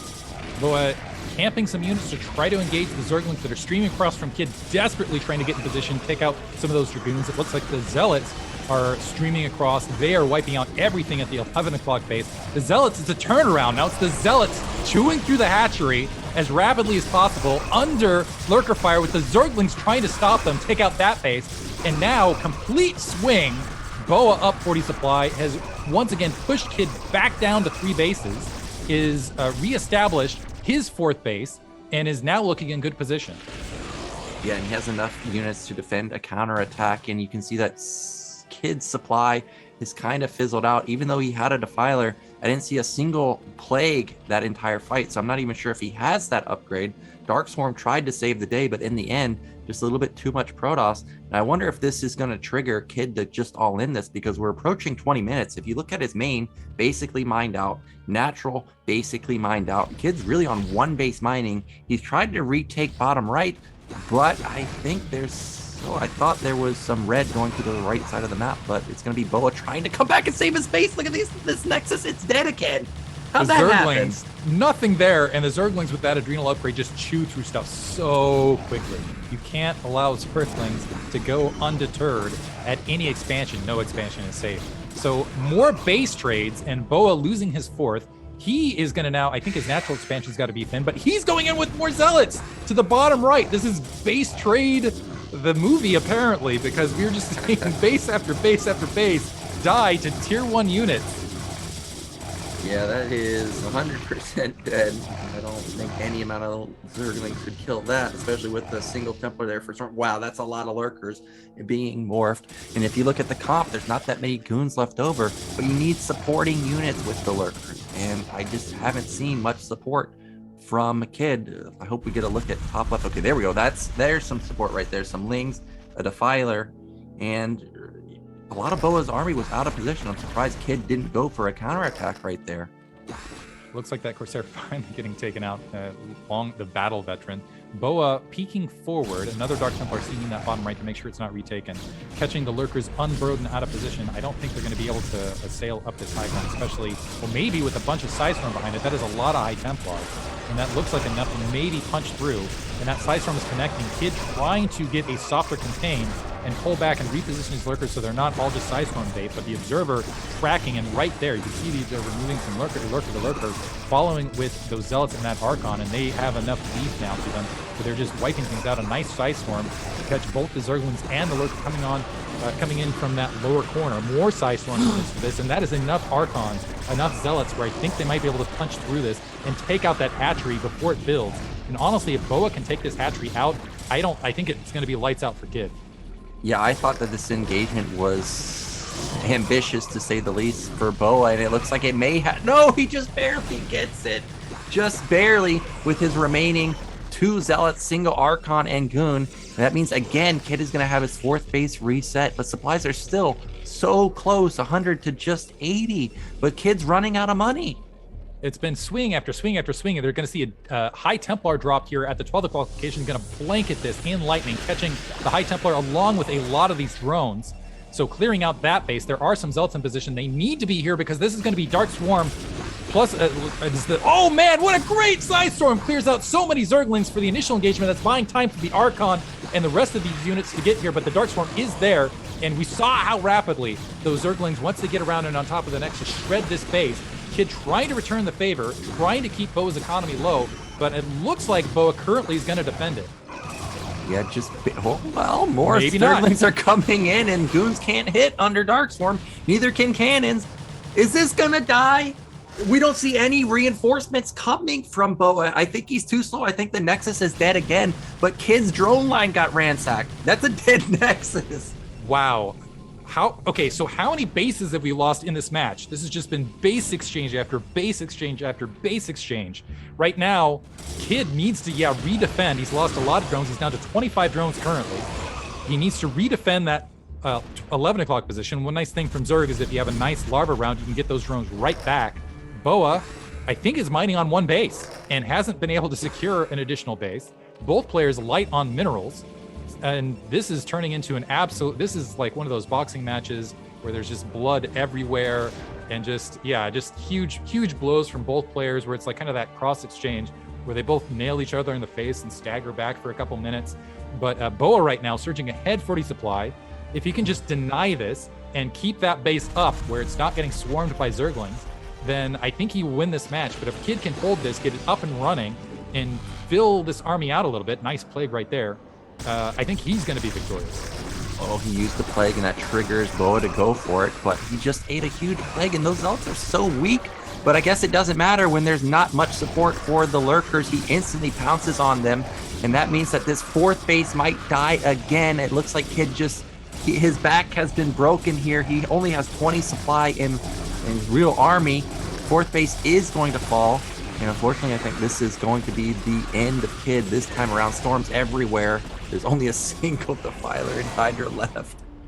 Looks like there's some distance mining. Well, that Nexus was coming up a few minutes ago, and now, yeah, still distance mining for BoA, and this is insane. So many bases getting wiped out by Zealots and Zerglings. Really the story of this match. Great Psy Storm, catching that Defiler and a lot of those Zerglings, and BoA just pressing this advantage.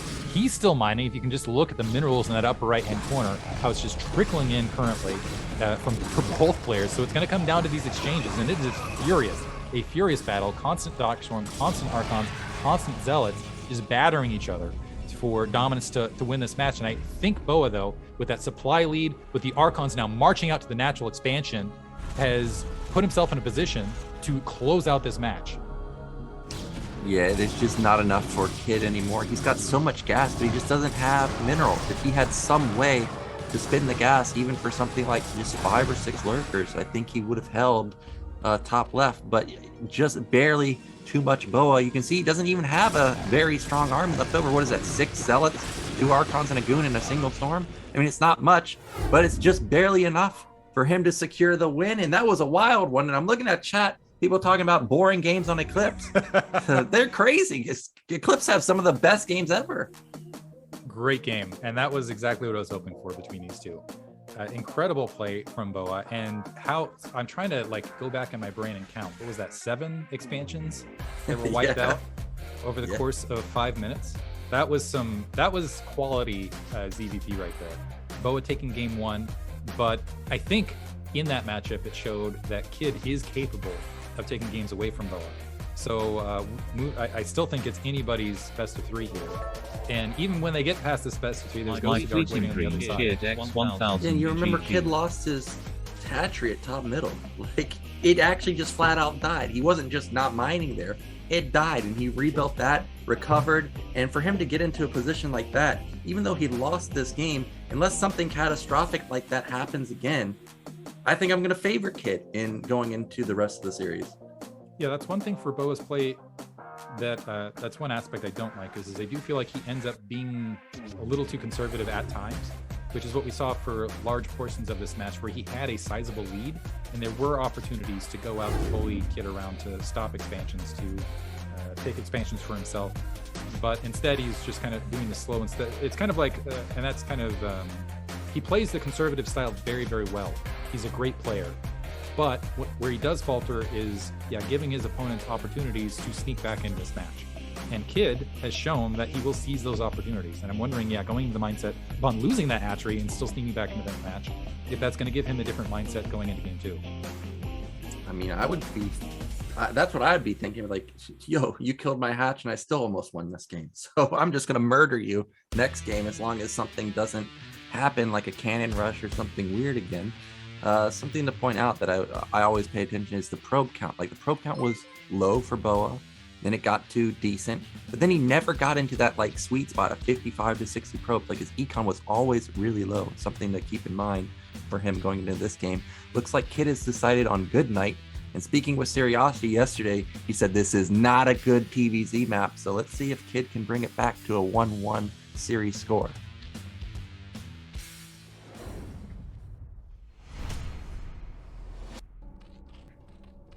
So in the top right, down 0-1, it is Kid.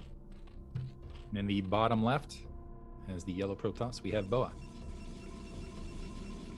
I think this makes exciting matches PvZ. I do think it is Zerg favored, particularly because over that third you have the double inverted ramp leading into it, which means there's just a lot of opportunities to drop down with Hydralisk, with whatever, to assail. There's a lot of contain opportunities.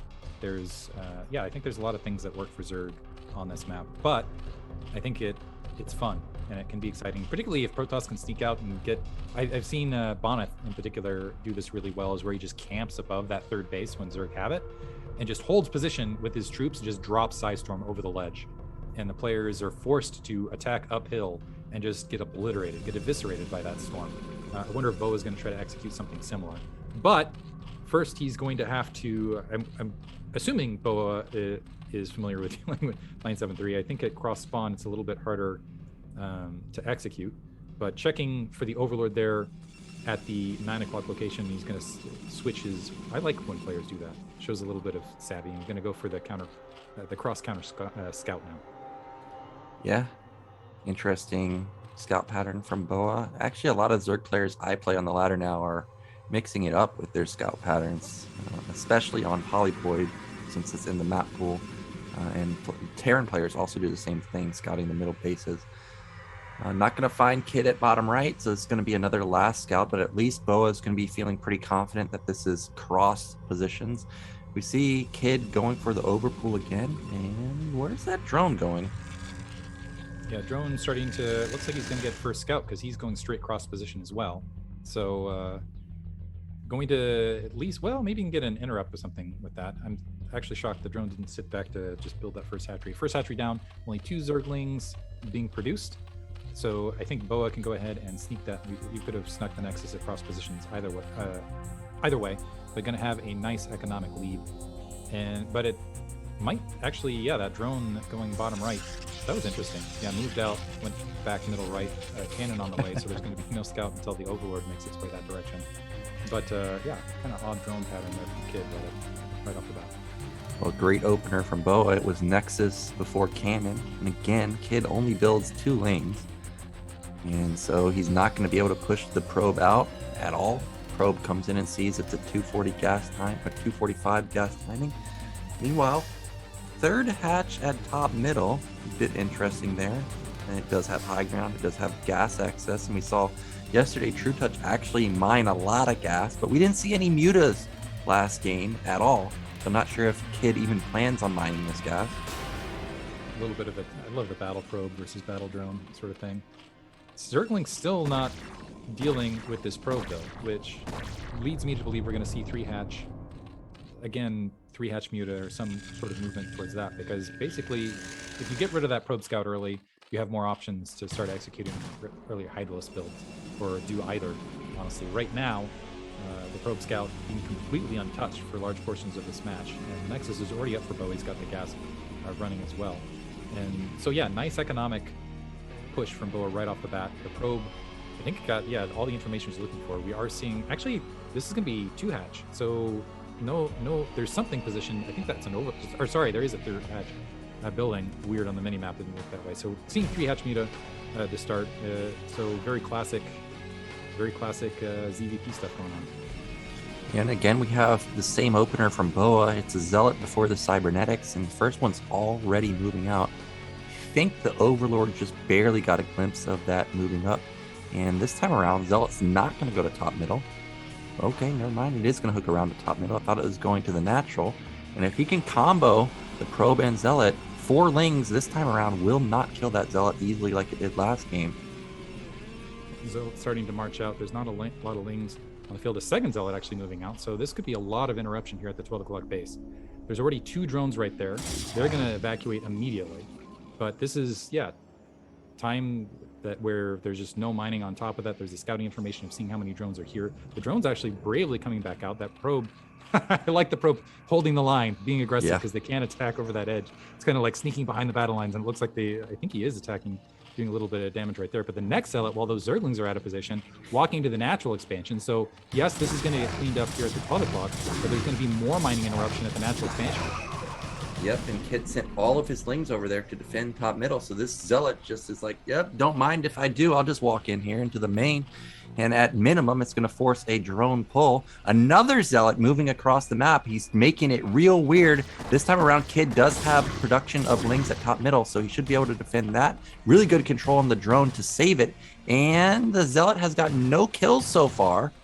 So nice defense from Kid, but this is that jazz I'm talking about where you just have Zealots absolutely everywhere. And this is forcing a lot of Zerglings to be built from Kid. There's also all the economic disruption. Loses that Zealot.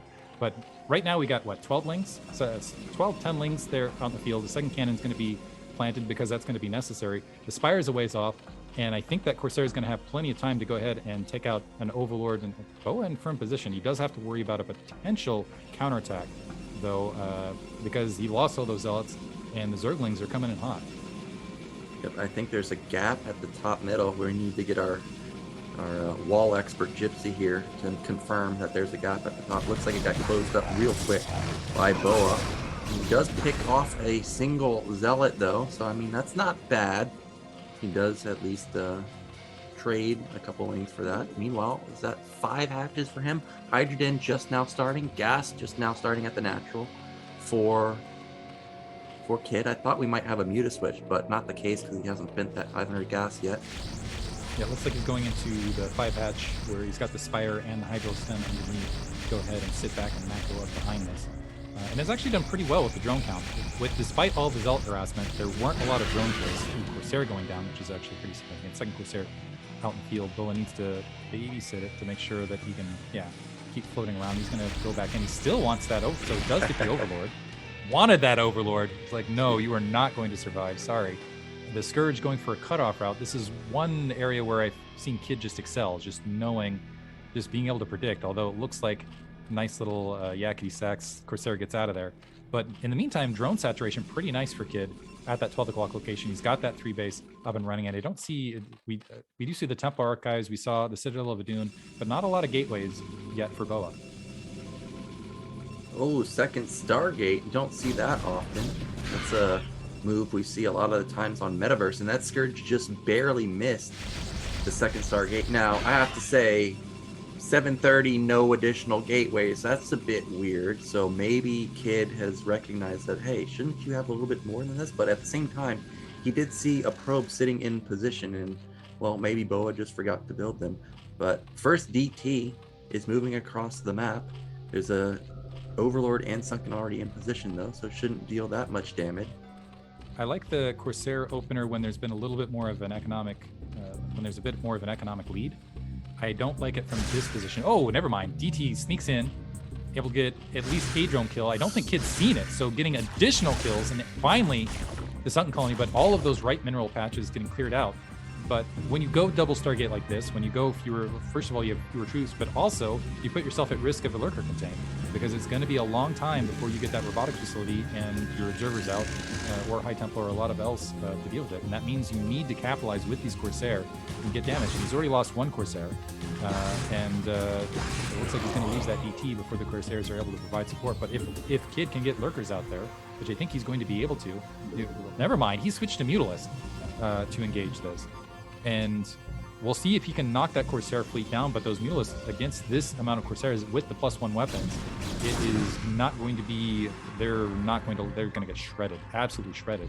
And if BoA can position correctly, the Scourge will get wiped out as well. Yeah, and Kid's not even upgrading armor on his mutas, so I'm not sure what this is really intending to do, because he built a lot of Scourge, and I thought he was going to try and, overwhelm the main. Because he hasn't seen the second Stargate, but maybe he got a read, like I said, dude, you should have more gateways by now, but you just don't. So he's now just stopped sitting on 6, and instead he's transitioning into Hydras. We do have 7 gate, I think, for BoA, so big punching power there. First few, well, a couple more Zealots coming out. Do they even have speed? No speed yet. Yeah, a lot of that tech is going to be delayed because a lot of that gas is going to get sunk into those Corsairs, but that means that those Corsairs need to go out and do some damage. Looks like they are going to be able to clear out those Scourge with, well, not going to double down on that. That is a huge amount of Corsairs, which means, they need to go start taking, that's a big investment. They need to start taking out Mutalists. They need to start taking out Overlords. Well, I'm trying to see, is there any... Oh, Butas, what are you doing? You can't fight this. Maybe if they can soak up... Oh, he retargets with the Sares and knocks down all of the Scourge. Remember, the Scourge and Mutas have no air upgrades. He gets good connections there, takes down 2 of the Sares. That's about as good of a trade as he's going to get, I think. But he's found 3 Overlords. They're not long for this world if they can find the right angle. There's 1 gone instantly. With that +1 weapons, they shred so rapidly. Some more Mutalisks being wiped out. There's a lot of, looks like there's enough Hydralisks grouped up at that 12 o'clock location, and that gateway being taken down to go ahead and open up the front. A marching Zealot army to go for that 2-pronged attack. Distract the Hydralisks, distract the ground forces, try to get additional Overlord kills. Looks like they are bunching up a bit on that SimCity. It looks like there's enough Hydralisks where they've really done some damage, but there's no overlords left. There's a battle probe in there as well. Love to see it. The rest of those zealots getting cleared out, but it looks like there are more overlords being exposed. Kid in the red, and so BoA's making it happen. He's killing a lot of these overlords. He's delaying that supply count, and he's pressing ahead. Yeah, but that was a big loss of zealots for BoA here, and this may trigger Kid to go for a counterattack. His overlords don't have speed yet, though, so I don't know how he's going to try and put the counterattack into this if he... Okay, he does have speed now. Sares almost get another overlord kill, but BoA's just going to try and take this mineral only. He's got a lot of storm built up, and there's not that many hydras over here. That's a good focus fire, but he at least gets the storm off, and that means that this hydra attack is going to be denied.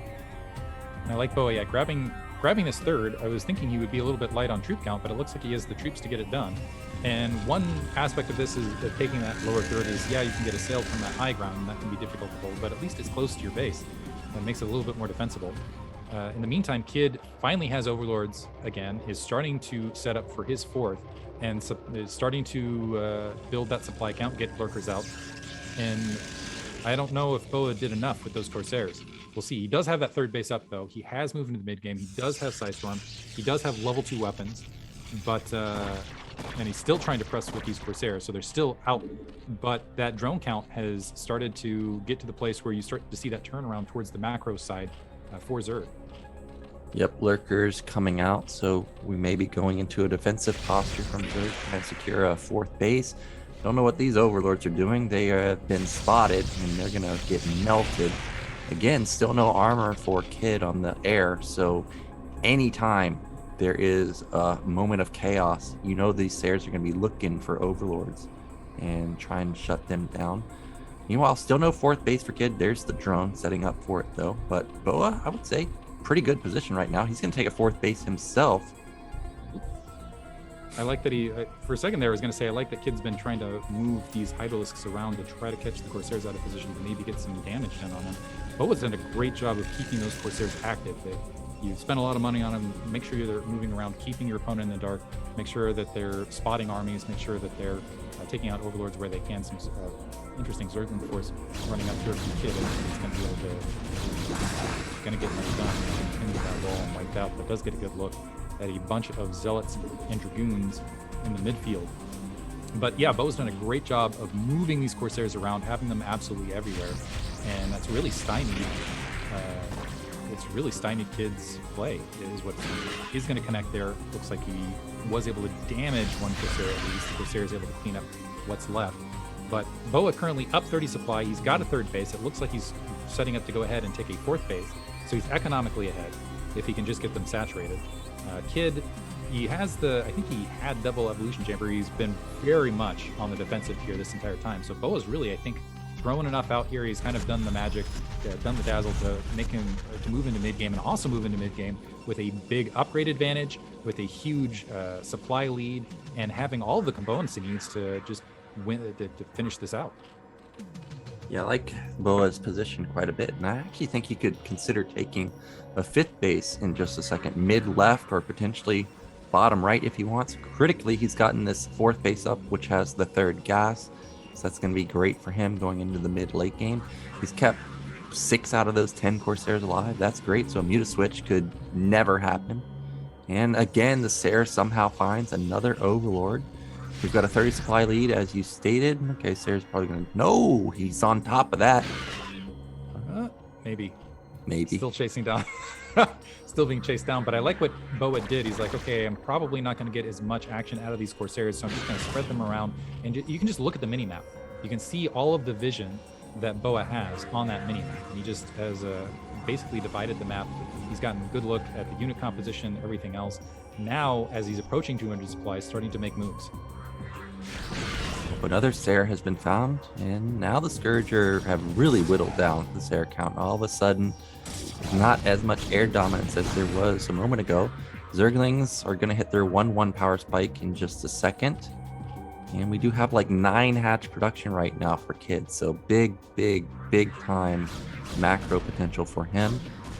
For now, BoA's got units all over the center of the map, and you see a probe on the left side looking to take a fifth base, and BoA's going to try and attack, but I don't see really any angle that you can attack into. I think it might be better just dropping some Side Storm on top of Kid's head, doing an exchange of Zerglings here and there, and backing out. There is a single Zergling to disrupt a probe trying to take that 9 o'clock. And it looks like, yeah, BoA is not going to overly dedicate. I'm starting to look at the bottom right now. And Zerglings flooding across Kid, knowing he has to deny something. Side Storming, Side Storm catching his own Dragoon, not really able to clear these Zerglings up. They do have that Adrenal upgrade. But the Zealots with the weapons look like they are able to chew through those Zerglings pretty rapidly. There's a lot of gateways behind this. Do you see that Nexus? That's an Iokan Nexus right there, bottom right. It's weird because look, you look at the where it's supposed to be, the 4 dots, and as soon as you see them, at least for me, I just instantly put down my command center. But he has misplaced it by 2 spots, I think. So that's going to be inefficient mining there. But it'll still be okay because his probe count is pretty darn high. But Lings have found isolated Templars, jackpot, and Dragoons. Oh, and these are Dragoons on top of Adrenal upgraded Zerglings, so they're not, and there's also Darkstorm nearby. Nice Side Storms to clear a lot of that up, though. And so the Defiler are going to be sent home, and that was, BoA got both ends of that attack. He was able to deny everything in the upper left, stop an expansion there, and protect everything bottom right, and kept a lot of Dragoons alive. So nice nice multitasking on his part in both directions, losing a bit of unit cohesion in the midst of this and regathering his army to once again hold some lurkers moving in, gonna pin those zealots into the upper left-hand corner. Zerglings gonna try to clear the rest of that out, but BoA's not finished, moving in with another attack force to cut off reinforcements, potentially cut off a drone that might have been trying to sneak up there. The Defiler sitting there like, are you kidding me? How much damage is getting done? And in all of this, as I say all of this, all of a sudden, though, BoA, eating a big plague there, but he's even supply against Kid, despite all these exchanges very much going in BoA's favor. Yeah, but there's still a Defiler here, so he can go for another plague if he wants to. Defiler not taken out just yet. Yeah, I was waiting to see if Kid would counterattack, because I would like that move better than trying to actually save top left, because he can counterattack and take mid right at the same time. And now BoA's entire army is out of position. He has a lot of cannons at bottom right, but I only saw a single Templar, and Kid with the Darkstorm should easily get through this. This Templar needs to be heroic here. I don't think he was a hero so far. Oh, the probe transfer. Oh, no. The probe transfer running across the lurker lines, so several of them going to get taken out. So they're moving to a base that's about to get wrecked. And this is a nice move from Kid. Kid able to take that Nexus down rapidly. And this has just been, I don't know, I'm getting flashbacks to last match. Probes walking back across that lurker line. No observer here as well. And so you've got a lot of Zealots that are running across lurkers, taking a lot of free damage. And the Side Storm not cleaning up, more lurkers moving in, I think realizing that finally an observer going to catch some lurkers along that left-hand side. But Kid pouncing on this, looking to engage once again. A huge Side Storm on some clumped up lurkers, though, to clear things out. And so able to obliterate that, but he's still not establishing bottom right again. So both players, once again, they've got larger banks this time because it's a bigger map. But this is turning into a slugfest. And all of a sudden, Kid up on supply, even on workers. But the one thing he has not done is established an additional base. Yeah, he needs to get another base, but at the same time, I think he's going to be fine. 4 base versus 4 base. His army's just flat out better right now. Like, the comp of BoA, if you saw, was like 80% Zealots. He had Storms, but there was no Goons, and now he just lost a shuttle full of Templars. And if he can put Darkstorm down on this, between this 3rd and 4th base, he cuts off the defense of BoA, and he can easily, well, maybe not easily with the Reaver, but I think he can definitely bust down this 4th base eventually. Yeah, this is the thing I love about Good Night, is this position right here, where you can start walking, hold the high ground, and potentially walk down and do a lot to either of these bases. So Kid has some options. I'm not sure he wants to go ahead and try to punch through that 6 o'clock location. So yeah, opting to, there is Side Storm there are Dragoons, there are cannons, and a backfield advantage. Kid regrouping, some Overlords getting peeled off, some nice Side Storm behind this, and now the reinforcements coming in. The lurkers need to bust this, and I think this is a big, a must-win situation for Kid to go ahead and wipe this base out, but he is being stymied. The Side Storms have been brilliant. There's been a lot in the way. There's still lurkers, and Kid's just going to back up. Because he needs to go, take an additional base himself. It looks like he's finally taken upper left. It's not saturated yet, but BoA has managed to hold that 3rd and that 4th in the meantime. Yeah, but BoA doesn't have a 5th base, and Kid, even though he got harassed by that storm drop, he's already rebuilt his drone count to 51, and now he's taken top left, so he can easily can go transfer over there, set up some lurkers and lings, because BoA's having to deal with a lot of pressure on his side of the map. And again, if you look at BoA's comp, I mean, it's not necessarily pure zealot, but it's a lot of zealots, and a single plague would deal devastating amounts of damage to a comp like that. I'm really liking Kid's state of the game going into the late game. Finally, BoA takes mid left, and you can see he has a lot of probes actually at his natural. He needs to transfer them somewhere, whether it's the bottom middle or to mid left in the near future. Yeah, he's really low on out of resources. He's still got a lot of gas to maybe filter in some High Templar to get some Archons, something to work with. Moving up those 2 Reavers that were at the 6 o'clock location to try to clear out this upper left-hand corner. There's a Sentinel Colony right there, and also simultaneously engaging an attack that was moving the 9 o'clock. Huge hit on those drones, able to obliterate them, but there's still a decent drone count between all of this. The Zerglings moving up. Keep in mind with Adrenal upgrade, if they can get on top of those Reavers, they can take them out fairly rapidly. The Lurkers now grouping up. There's no Observer, but scooping right back up. So BoA getting a lot of value out of this. A Plague catching some of these Zealots, but not all of them. And the Zealots able to scoot around the rest of it, and they're going Defiler hunting now. Well, I mean, they might be trying to go Defiler hunting, but they're so low on health. Like a single or maybe like a couple lurker shots would probably mow every single zealot down in that army. No, you can't go up here, man. You're so low health. Goodbye, zealots. Ooh, just a wave of spines, and they're obliterated. The softening of that plague being absolutely huge. And Nidus Canal going up to provide some support to defend. So Kid, he's got, looks like that third still mining. I think he's still mining at the 12 o'clock. It's basically 3 base versus... I think it might be 3 base versus 3 base again. I'm not sure what BoA's situation is on his side of the map, but BoA being relentless, having a lot of these units finally getting a transfer at that 9 o'clock, being relentless. Whatever troops he's had, he's got them. It looks like he is going to be able to take down that Nidus with the Reaver. I think the shuttle must have gotten taken out by some Scourge overhead, only one managing sneaking out, but it was double Nidus, so there's another Nidus Canal to filter units in. Archons morphing now on the front. Drones in transfer. They're going to run into the Zealots. The Archons, if they just stop and turn around, they could maybe do some decent economic damage. More High Templar, and you can just see BoA. He's like, I will not let this base get up and running. You transfer drones here. I'm going to continually try to move in units and drop Psystorm, drop everything else to clear it out. And he's getting a huge Psystorm. As I think some units were coming out of the Nidus Canal as well. Everything getting obliterated again. So this base has been up, but it has not been mining for quite some time. Yeah, that was a 17 drone kill. I watched it go from 52 plummeting down to 35. And with the 5 bases up and running for BoA, he's starting to crawl back in this game. Kid still has like 10 hatches though, but he needs to get his 5th base up and running. 3rd, I think, is mined out for him. 4th, obviously not mined out, but it's dangerously low, these bases. Yeah, look at that 3rd base, very, very low. But that is so many lings. Another drone transfer, but there's a lot of Archons waiting here. Oof, yeah, so drones transferring across, Archons getting stormed by themselves. The Archons love seeing that drone line. Zerglings engaging. Are they going to get on top of the High Templar? Looks like they're able to get on the High Templar, but they're getting obliterated by those Archons fairly rapidly. The Zerglings trying to reposition and regroup, but they're just eating fire while that's happening. So those 3 Archons able to keep the High Templar alive and obliterate everything else. There's also a drop in the upper left while that was happening. And look at these Reavers. They are just having a field day, clearing it, just Reaver, in the upper left-hand corner, some drones desperately mining. It's almost like panic mining. It's like, how long are we going to be able to mine here? Just quickly get the minerals in. And you can look at the mineral count in the upper right-hand corner. BoA actually has a decent bank rolling, but Kid just can't get the minerals in the bank. Yeah, Kid is just absolutely broke. But even with the bank, supplies are still very, very even. It's 110 to 97. All Kid needs to do is get top left up and running, and he'll be fine. He's got a decent army. He's just struggling to ever get it rolling. The Reavers have done catastrophic damage. He still hasn't taken out that Reaver. Like, it's hanging out at the bottom corner of that base. Meanwhile, BoA is struggling to take another base. Bottom middle looks mined out. 4th base, maybe for him, close to being mined. Oh, never mind, not even close at all. But finally, that Reaver gets taken out at top left.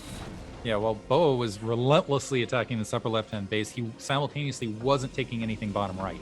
So now he's in a situation where he needs to start taking bottom right and defend the 9 o'clock location, which is a great situation for Kid to kind of do the multi-prong attacks, send Defilers out, send Zerglings out, and be absolutely everywhere on the map. It looks like his economy is reestablishing. He was able to get that upper left-hand corner up and running, and he might be able to take the natural there as well. So yeah, and supply counts still in BoA's favor, but it's a matter of time, I think, before Kid is going to be able to swing that right back around. And BoA needs to, establish that bottom right. And this is the thing. So he's got it right now. He's still going for more harass. It looks like there's some Scourge. Are they going to connect and find those High Templar? BoA finding space and room. It's all spotted, but he's still going into this base. Looks like he's got one both High Templar dropping. The Side Storm catching mostly Scourge. There is a follow-up Side Storm that catches a lot of those drones, though. Oh, he gets almost all the drones. Look at it, down to 27. And BoA at the same time taking bottom right. The Archon's going to try and morph and complete, but we know that's not going to happen. BoA did not find those bottom right Zerglings, and Kid's going to go for another counterattack to try and deny this base.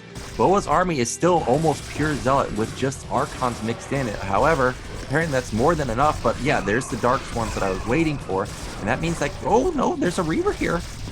Ooh, so I like what BoA's doing here, because you can see there's an attempted counterattack, a bunch of Zerglings making their way bottom right. They're engaging the Zealots right now. But while that's happening, BoA's like, okay, you go ahead and attack bottom right. I'm going to keep attacking your bottom left, because Kid is mined out at his main. He needs this base, and he needs this base up and running. And with that Reaver, even though it's plagued, and it does really what's going to come down to is protect that shuttle, protect that Reaver, because it can continue to assail at a distance and get the Side Storms dropped. Anything that works under Storm. The Scourge trying to move up, they get the shuttle down. So this is going to be a slow walk into this. But it looks like BoA's still holding bottom right, and he's assailing top left. If he can keep this up, that's going to be game. The one saving grace for Kid right now is that BoA doesn't have a single observer in that army. If he did, he would easily get through this. I mean, there's 5 lurkers. That's a lot of defense. Oh my gosh, this might be the best plague of all time. It's so many Zealots right there. That's like actually what, like 800 points of damage?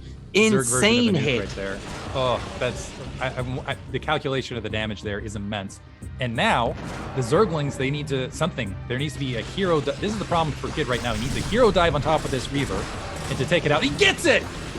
Swarm picks that off. He's taken out bottom right. BoA was trying to take middle there. Now BoA is committed to wiping out this upper right-hand base to keep things equalized. He's moving in with a huge army. Everything pouring through from Kid. Reavers are here again, blocking off the reinforcements from the ramp. A nice box out. Some lurkers morphing, but just now burrowing. They're surrounded by everything, exploding as soon as they hatch. And it looks like that natural expansion's gone. There's an elevator of Reavers up the ramp to go ahead and clear that out. Archon's trying to work on those Zerglings to clear things up. More stuff is pouring through the Nidus, but Kid doesn't have the resources to reinforce. He's moving, looks like going to try to counterattack that 9 o'clock. The Zerglings don't have support of Swarm. They might be able to wipe something out, but this is a huge army from BoA now walking up the upper left. Zealots marching at a great plague to go ahead and clear those, to allow those Zerglings to try to do their work against these Zealots. But I think BoA is going to hold here, and I think with that exchange, BoA is going to take this match. Yeah, it's lights out for Kid now. There's the GG. He taps out. What a wild game that was. And this series really delivered, very back and forth on Eclipse. Good night. You had no idea who the heck was going to win that game because it looked like BoA had it, and it looked like Kid had it. Then it looked like BoA's Reavers and Templars were going to end the game. And then all of a sudden, I look at supply, it's 130 to 160. I'm like, what the hell's going on here? And in the end, it's BoA with his high-tech units with the Reaver, Archon, Templars, just too much for the Zerglings. Bravo to both these guys. That's the StarCraft you want to see in BSL right there. That was a fun match. That was intense. It just felt like there was a period of time towards the end of the game where it was just 10 minutes of non-stop assault on all ends, all over the place. Kid eliminated. Hopefully we'll see him next season. But now BoA gets a second shot at Gosudark. And granted, he started this match, ended up dropping in the 3 sets. It was 2-1. I think there were opportunities for BoA to win. What do you think the mindset is going into this final match? Well, I think probably BoA's feeling pretty good because his macro was on point. This game had good probe count, and I'm sure he's watched the games because there was a break, obviously, after the BoA Gosudark series. He's probably thinking like, okay, we had a slugfest in the early mid game, but even though this guy's got 3 bases, he's only got 35 probes. So as long as I keep my probe count fine, my macro fine, I think I'm gonna like BoA going into the rematch. But I mean, Gosudark has been playing well all day long. Let's see if he can continue that. But again, we're gonna go into a break, and then we'll find out whether BoA can get revenge or if it's gonna be G Dizzle. making it into the round of 8 for the first time ever. Quick bathroom break. Great. Lost. There's always a hope. Rise and fight.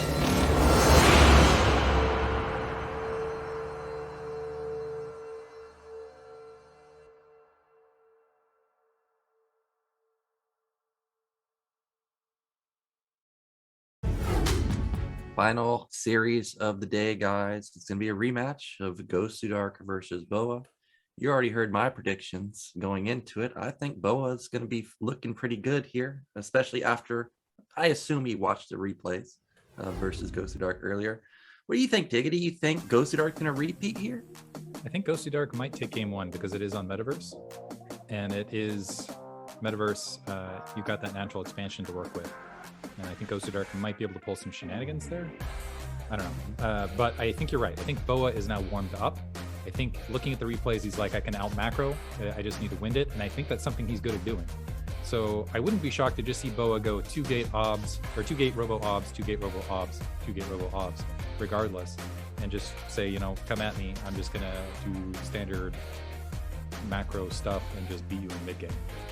Yeah, that's kind of what I'm expecting. Just a solid opener. Don't die to the gimmicks. But Gosudark hasn't played any gimmicks. I mean, it's just been macro played. But as you stated, get into mid-game, you're going to out-macro him probably. Because it seems like BoA has better macro. But Gosudark's been playing well all day long. Metaverse is going to make it weird, though, because, I mean, it's just a weird map in general. You can hop probes through mineral lines, start proxies there. You can't necessarily hide a base anymore there because there's a building blocking them, but a lot of hidden tech possibilities on this map. Yeah, it's one of those, I think it's one of the more interesting maps in the map pool overall. You've got the vertical ramps, you've got the wide open natural expansion with the eggs alongside. You got that temple, you're right, you've got temple and opportunities to potentially, I haven't seen anyone do cheese yet where they've opened up that back where towards the potential third. Even taking your third on this map is like a question mark, right? Because it's like you want to go for the more unprotected thing where you can open it up and take down the power generator to take that base, or do you want to go for something more exposed on the map, but it's just faster and easier to take? But yeah, I think Gosudark might have an advantage because of his playstyle, because of the complexity of Metaverse. But yeah, I still favor BoA in the long term overall, because once Metaverse is out of the map pool, I'm trying to think of the map left, maybe Ascension, where Gosudark will have that advantage. Although, that being said, Gosudark did play macro games and win the first set. So I don't know. We'll see how this plays out. Yeah, we've still got Monopoly, Goodnight, Eclipse, Clutter, Ascension. Still, what is it? I'm looking at our history on BSL. There is one game so far on Turbine, and that's it. Just nobody wants to play that map at all. I mean, Protoss aren't selecting it in PvP, I'm surprised more Terran aren't selecting it in its Protoss in PvP. Yeah, I mean, you get a free main or free nat, and then the actual nat is right next to your base, so it's 3 bases really. I mean, in theory, that's an amazing position for Terran to not have to move and have 3 gas. Am I dreaming if I get a map like that? But yeah, nobody wants to play it. I would hope to see somebody actually pick it, but based on the map selections that we already saw between these 2 players, I imagine we're probably going to get Monopoly and Eclipse or something along those lines. As stated, first map is going to be Monopoly or Metaverse. Let's see who's going to start or get off to a quick 1-0 lead in this series.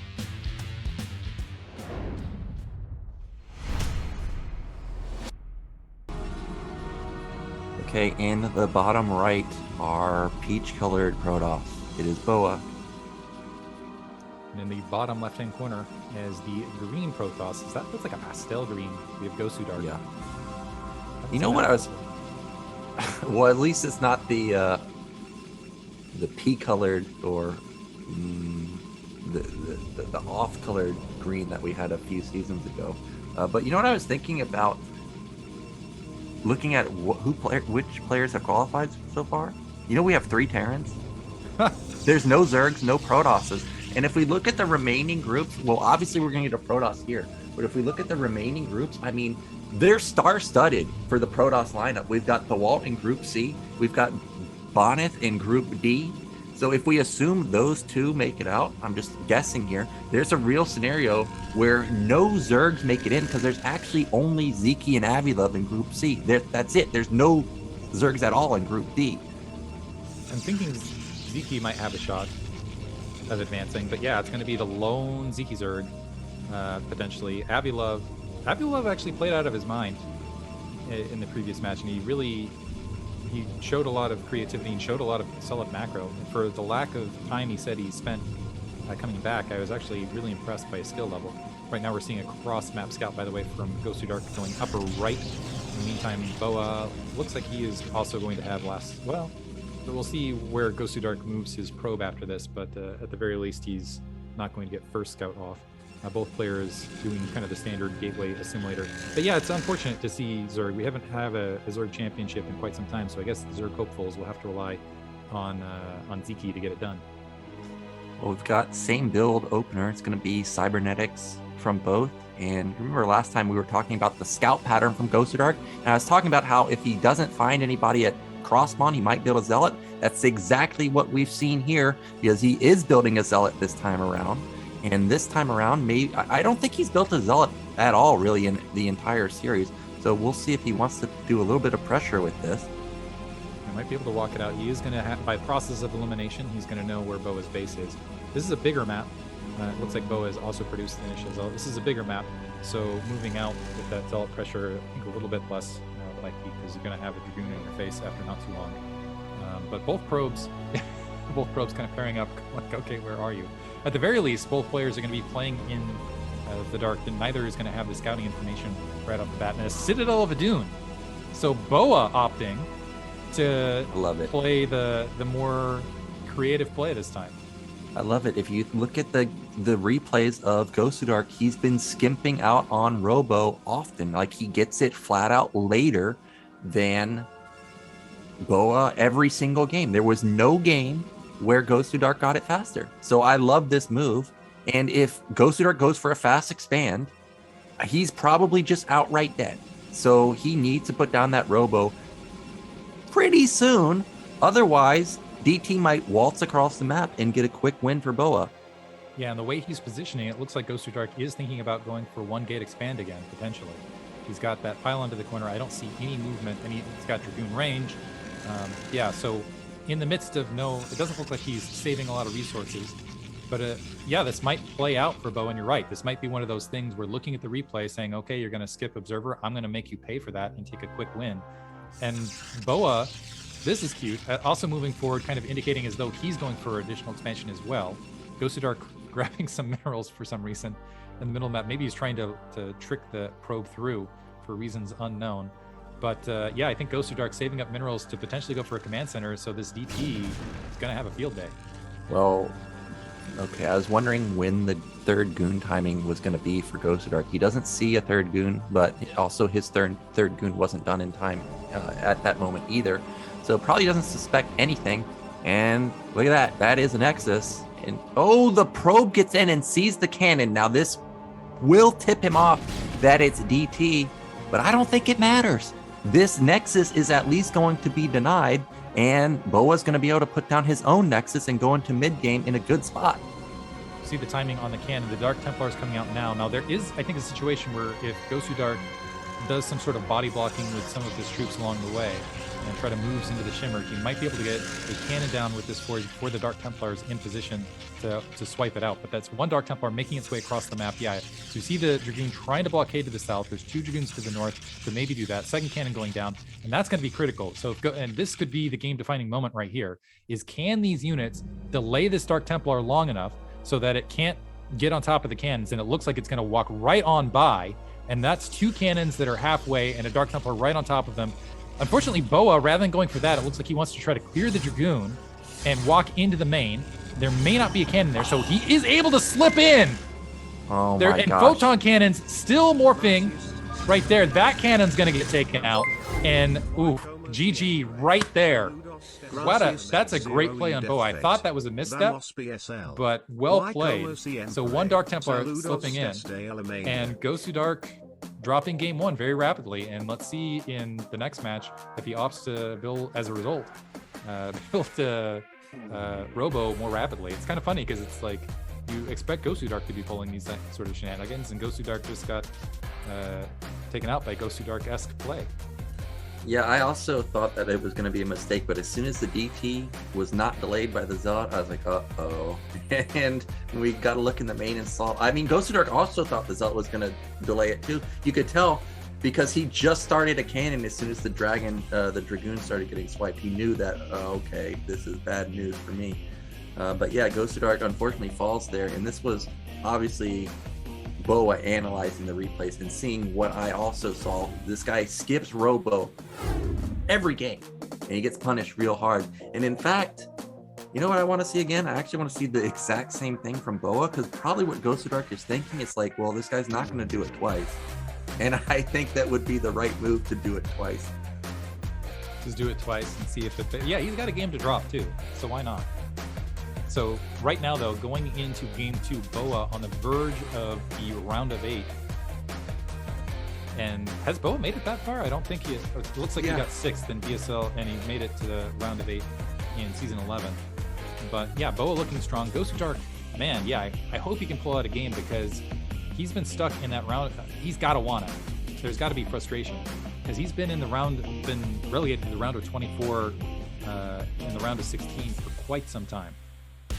Yeah, and basically, when you see Gosudark in the tournament, I mean, that's just his fate every single time, round of 24 player. I mean, Ultra was also a round of 24 player for a long time, but then he turned up the juice, so maybe this is Gosudark's time to shine. He's risking it all on butter, so let's get into game 2, see if Gosudark can turn this game into a victory.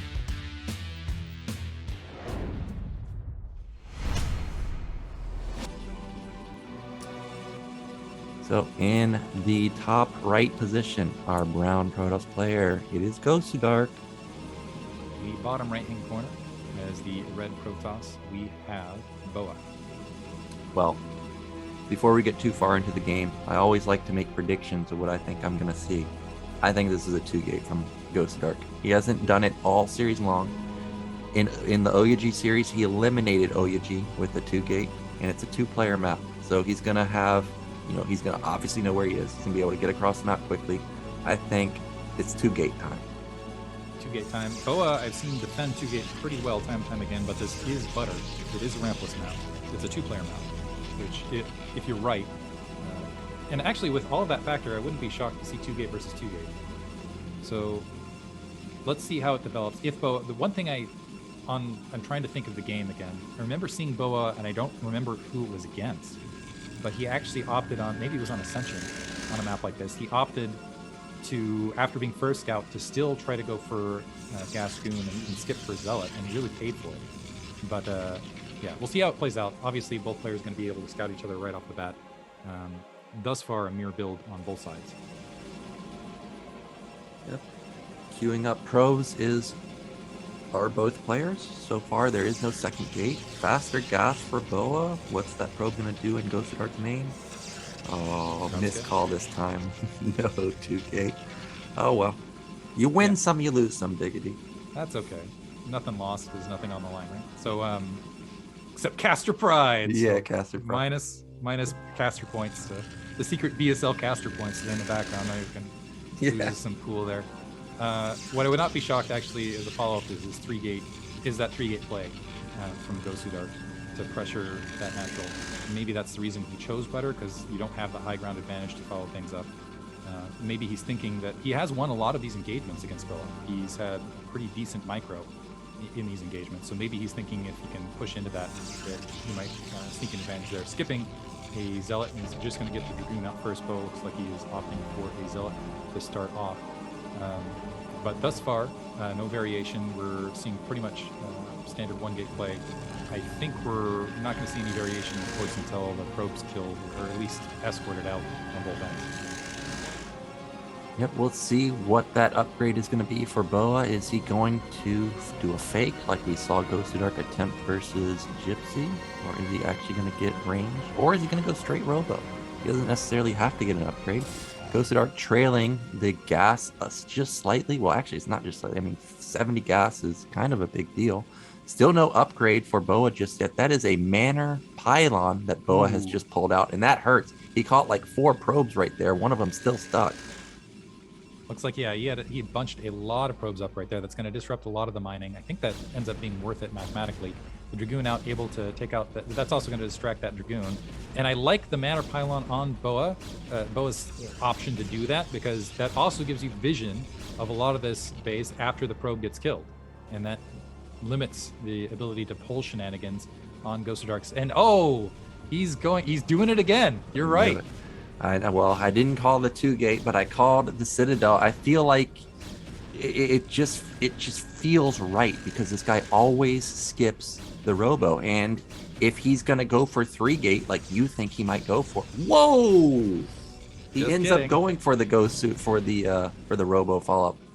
So that's going to put him in a good position to deal with Dark Templar, and so range being upgraded. That doesn't mean it's game yet. That doesn't mean absolutely BoA is not going to have success with this. There are still some shenanigans that can be pulled. You can kind of run it around. You can sneak it across corners. You can the observer can start moving across the map. You can thread it around. I actually saw G5. That was like way back in the day. G5 beat Noni, and the probe sneaks through. Is it going to get a scout? That would be absolutely huge as well. So gets taken out, and sees a second gate though. But it got a good amount of information there though. Gosudark plays Protoss, obviously, so I think he knows, because even though he doesn't see Citadel or anything, that pylon was forward, right? And a lot of players put their Robo in a forward position, and he saw no Robo. So I think now Gosudark should be pretty confident that this is DT. You see him going into 3-gate follow-up. We'll find out, though, because if he sends the observer directly across the map, then obviously he has no idea. But I'm thinking he's not going to do that. Yeah, I'm hoping he just moves that observer to that natural expansion, holds it there. Looks like that probe's been taken out. So BoA, I think he knows that he's kind of given, he's grabbing that Nexus in the midst of this. The 2 Dark Templar are making their way across, maybe with some interruption, maybe with forcing his way across. Now, this is the big question. Where does the observer... no, there's no way. Gosudark knows it. He's got all of those units piled in. The observer, I would be shocked if it makes its way south. It looks like, it's just moving out to the natural expansion to deal with this. So he saw it, he had read on it, and now BoA just has to use those Dark Templar to kind of press around the map, the split position, and maybe, hopefully, get something sneaky done. But as far as it's looking, I don't think he's going to be able to shove his way in. If he fights, I think BoA just wins, because remember, DT's hit for 40 damage each, but that's great focus fire onto the first DT. The observer is still hanging around, this was maybe not. No, it's too many goons, and that means that BoA's attack is going to be denied. Second Nexus coming online, however, with that 3-gate pressure behind it versus 2 gates with just Dark Templar to try to support, I think Gosudark can just do what he wants to do, which is run straight into that natural expansion, potentially take it out, maybe force a cancellation, go ahead and grab a Nexus behind it, which is exactly what he's doing. So things not looking good here for BoA. Maybe a quick GG in just a second. It depends on how hard that goes, how well Gosudark microsist. This is going to be 4 Dragoons versus 4 Dragoons. Might be able to get some probe kills though. Well, first goon falls down, and there's a zealot mixed in here, so it's 5 versus 4, but the single zealot will soak up a ton of hits. However, Gosudark does overstep there. He loses a goon instantly, and he loses the zealot, and Butter is a pretty long map, so you can see BoA has already ramped up his production. It's 4-gate actually versus 3-gate, and he's going to have concave advantage. So actually, despite BoA losing the first few goons he had, he's in a not bad position right now, and probe count is basically even. Yeah, so missed call on my part. That was a nice swing by BoA. I think he paused probe production for a minute to get additional gateway out. And then now he's got a he's got a second Nexus that's up much more rapidly than Gosudark's. And it's well saturated and working. Gosudark now going ahead, getting his own Citadel of the Doom. But it's going to, BoA all of a sudden, he should be able to double produce off that. He's got more gateways to work with. He's got his own robotics facility coming online, and it's going to reset into the mid game. Yeah, now this is a real test of whether BoA can read Gosudark. Because if you think about last game, did you see what Gosudark was building, even though he saw DTs coming? Before he exited, there was a citadel going down in his base. And you would not expect a DT follow-up versus the DT follow-up. And that's what he's going for here. We've got a big trade. BoA's going to win this fight. And I see he has a robo coming down. So if Gosudark transitions into DTs, that's going to get shut down. Gosudark just... First, he had high ground advantage, but it seemed like he wasn't microing those Dragoons at all. And BoA able to walk up and focus fire. It looked like they were about even Dragoons, but focus fire after focus fire after focus fire wiped out all of the Dragoons that are there. And now he's got the counter press. He has that 1 gate advantage plus a production advantage, a cannon being dropped by necessity. That I don't know how long that's going to be up. The probes coming off the line because they need to. The Zealots trying, and more focus fire from BoA, able to take out that back Dragoon. And this is lost mining time for Gosudark on an already lost natural expansion there, and more reinforcements are coming in. And BoA might be able to, and GG right there, BoA able to pull it out, and he is going to advance. Well played. That was not the turnaround I was expecting, I will admit. I was expecting it. After the DTs were detected, I thought that was going to be it. Gosudark was going to be able to adjust and move from there. But instead, getting the natural expansion, pausing production, adding additional gateways, realizing that he had superior units. Great exchange with the Dragoons in the middle of the map.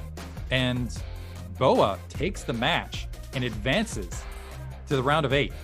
Or sorry, the round of 8. Well played. Yes. And I love to see it. Two North Americans advancing.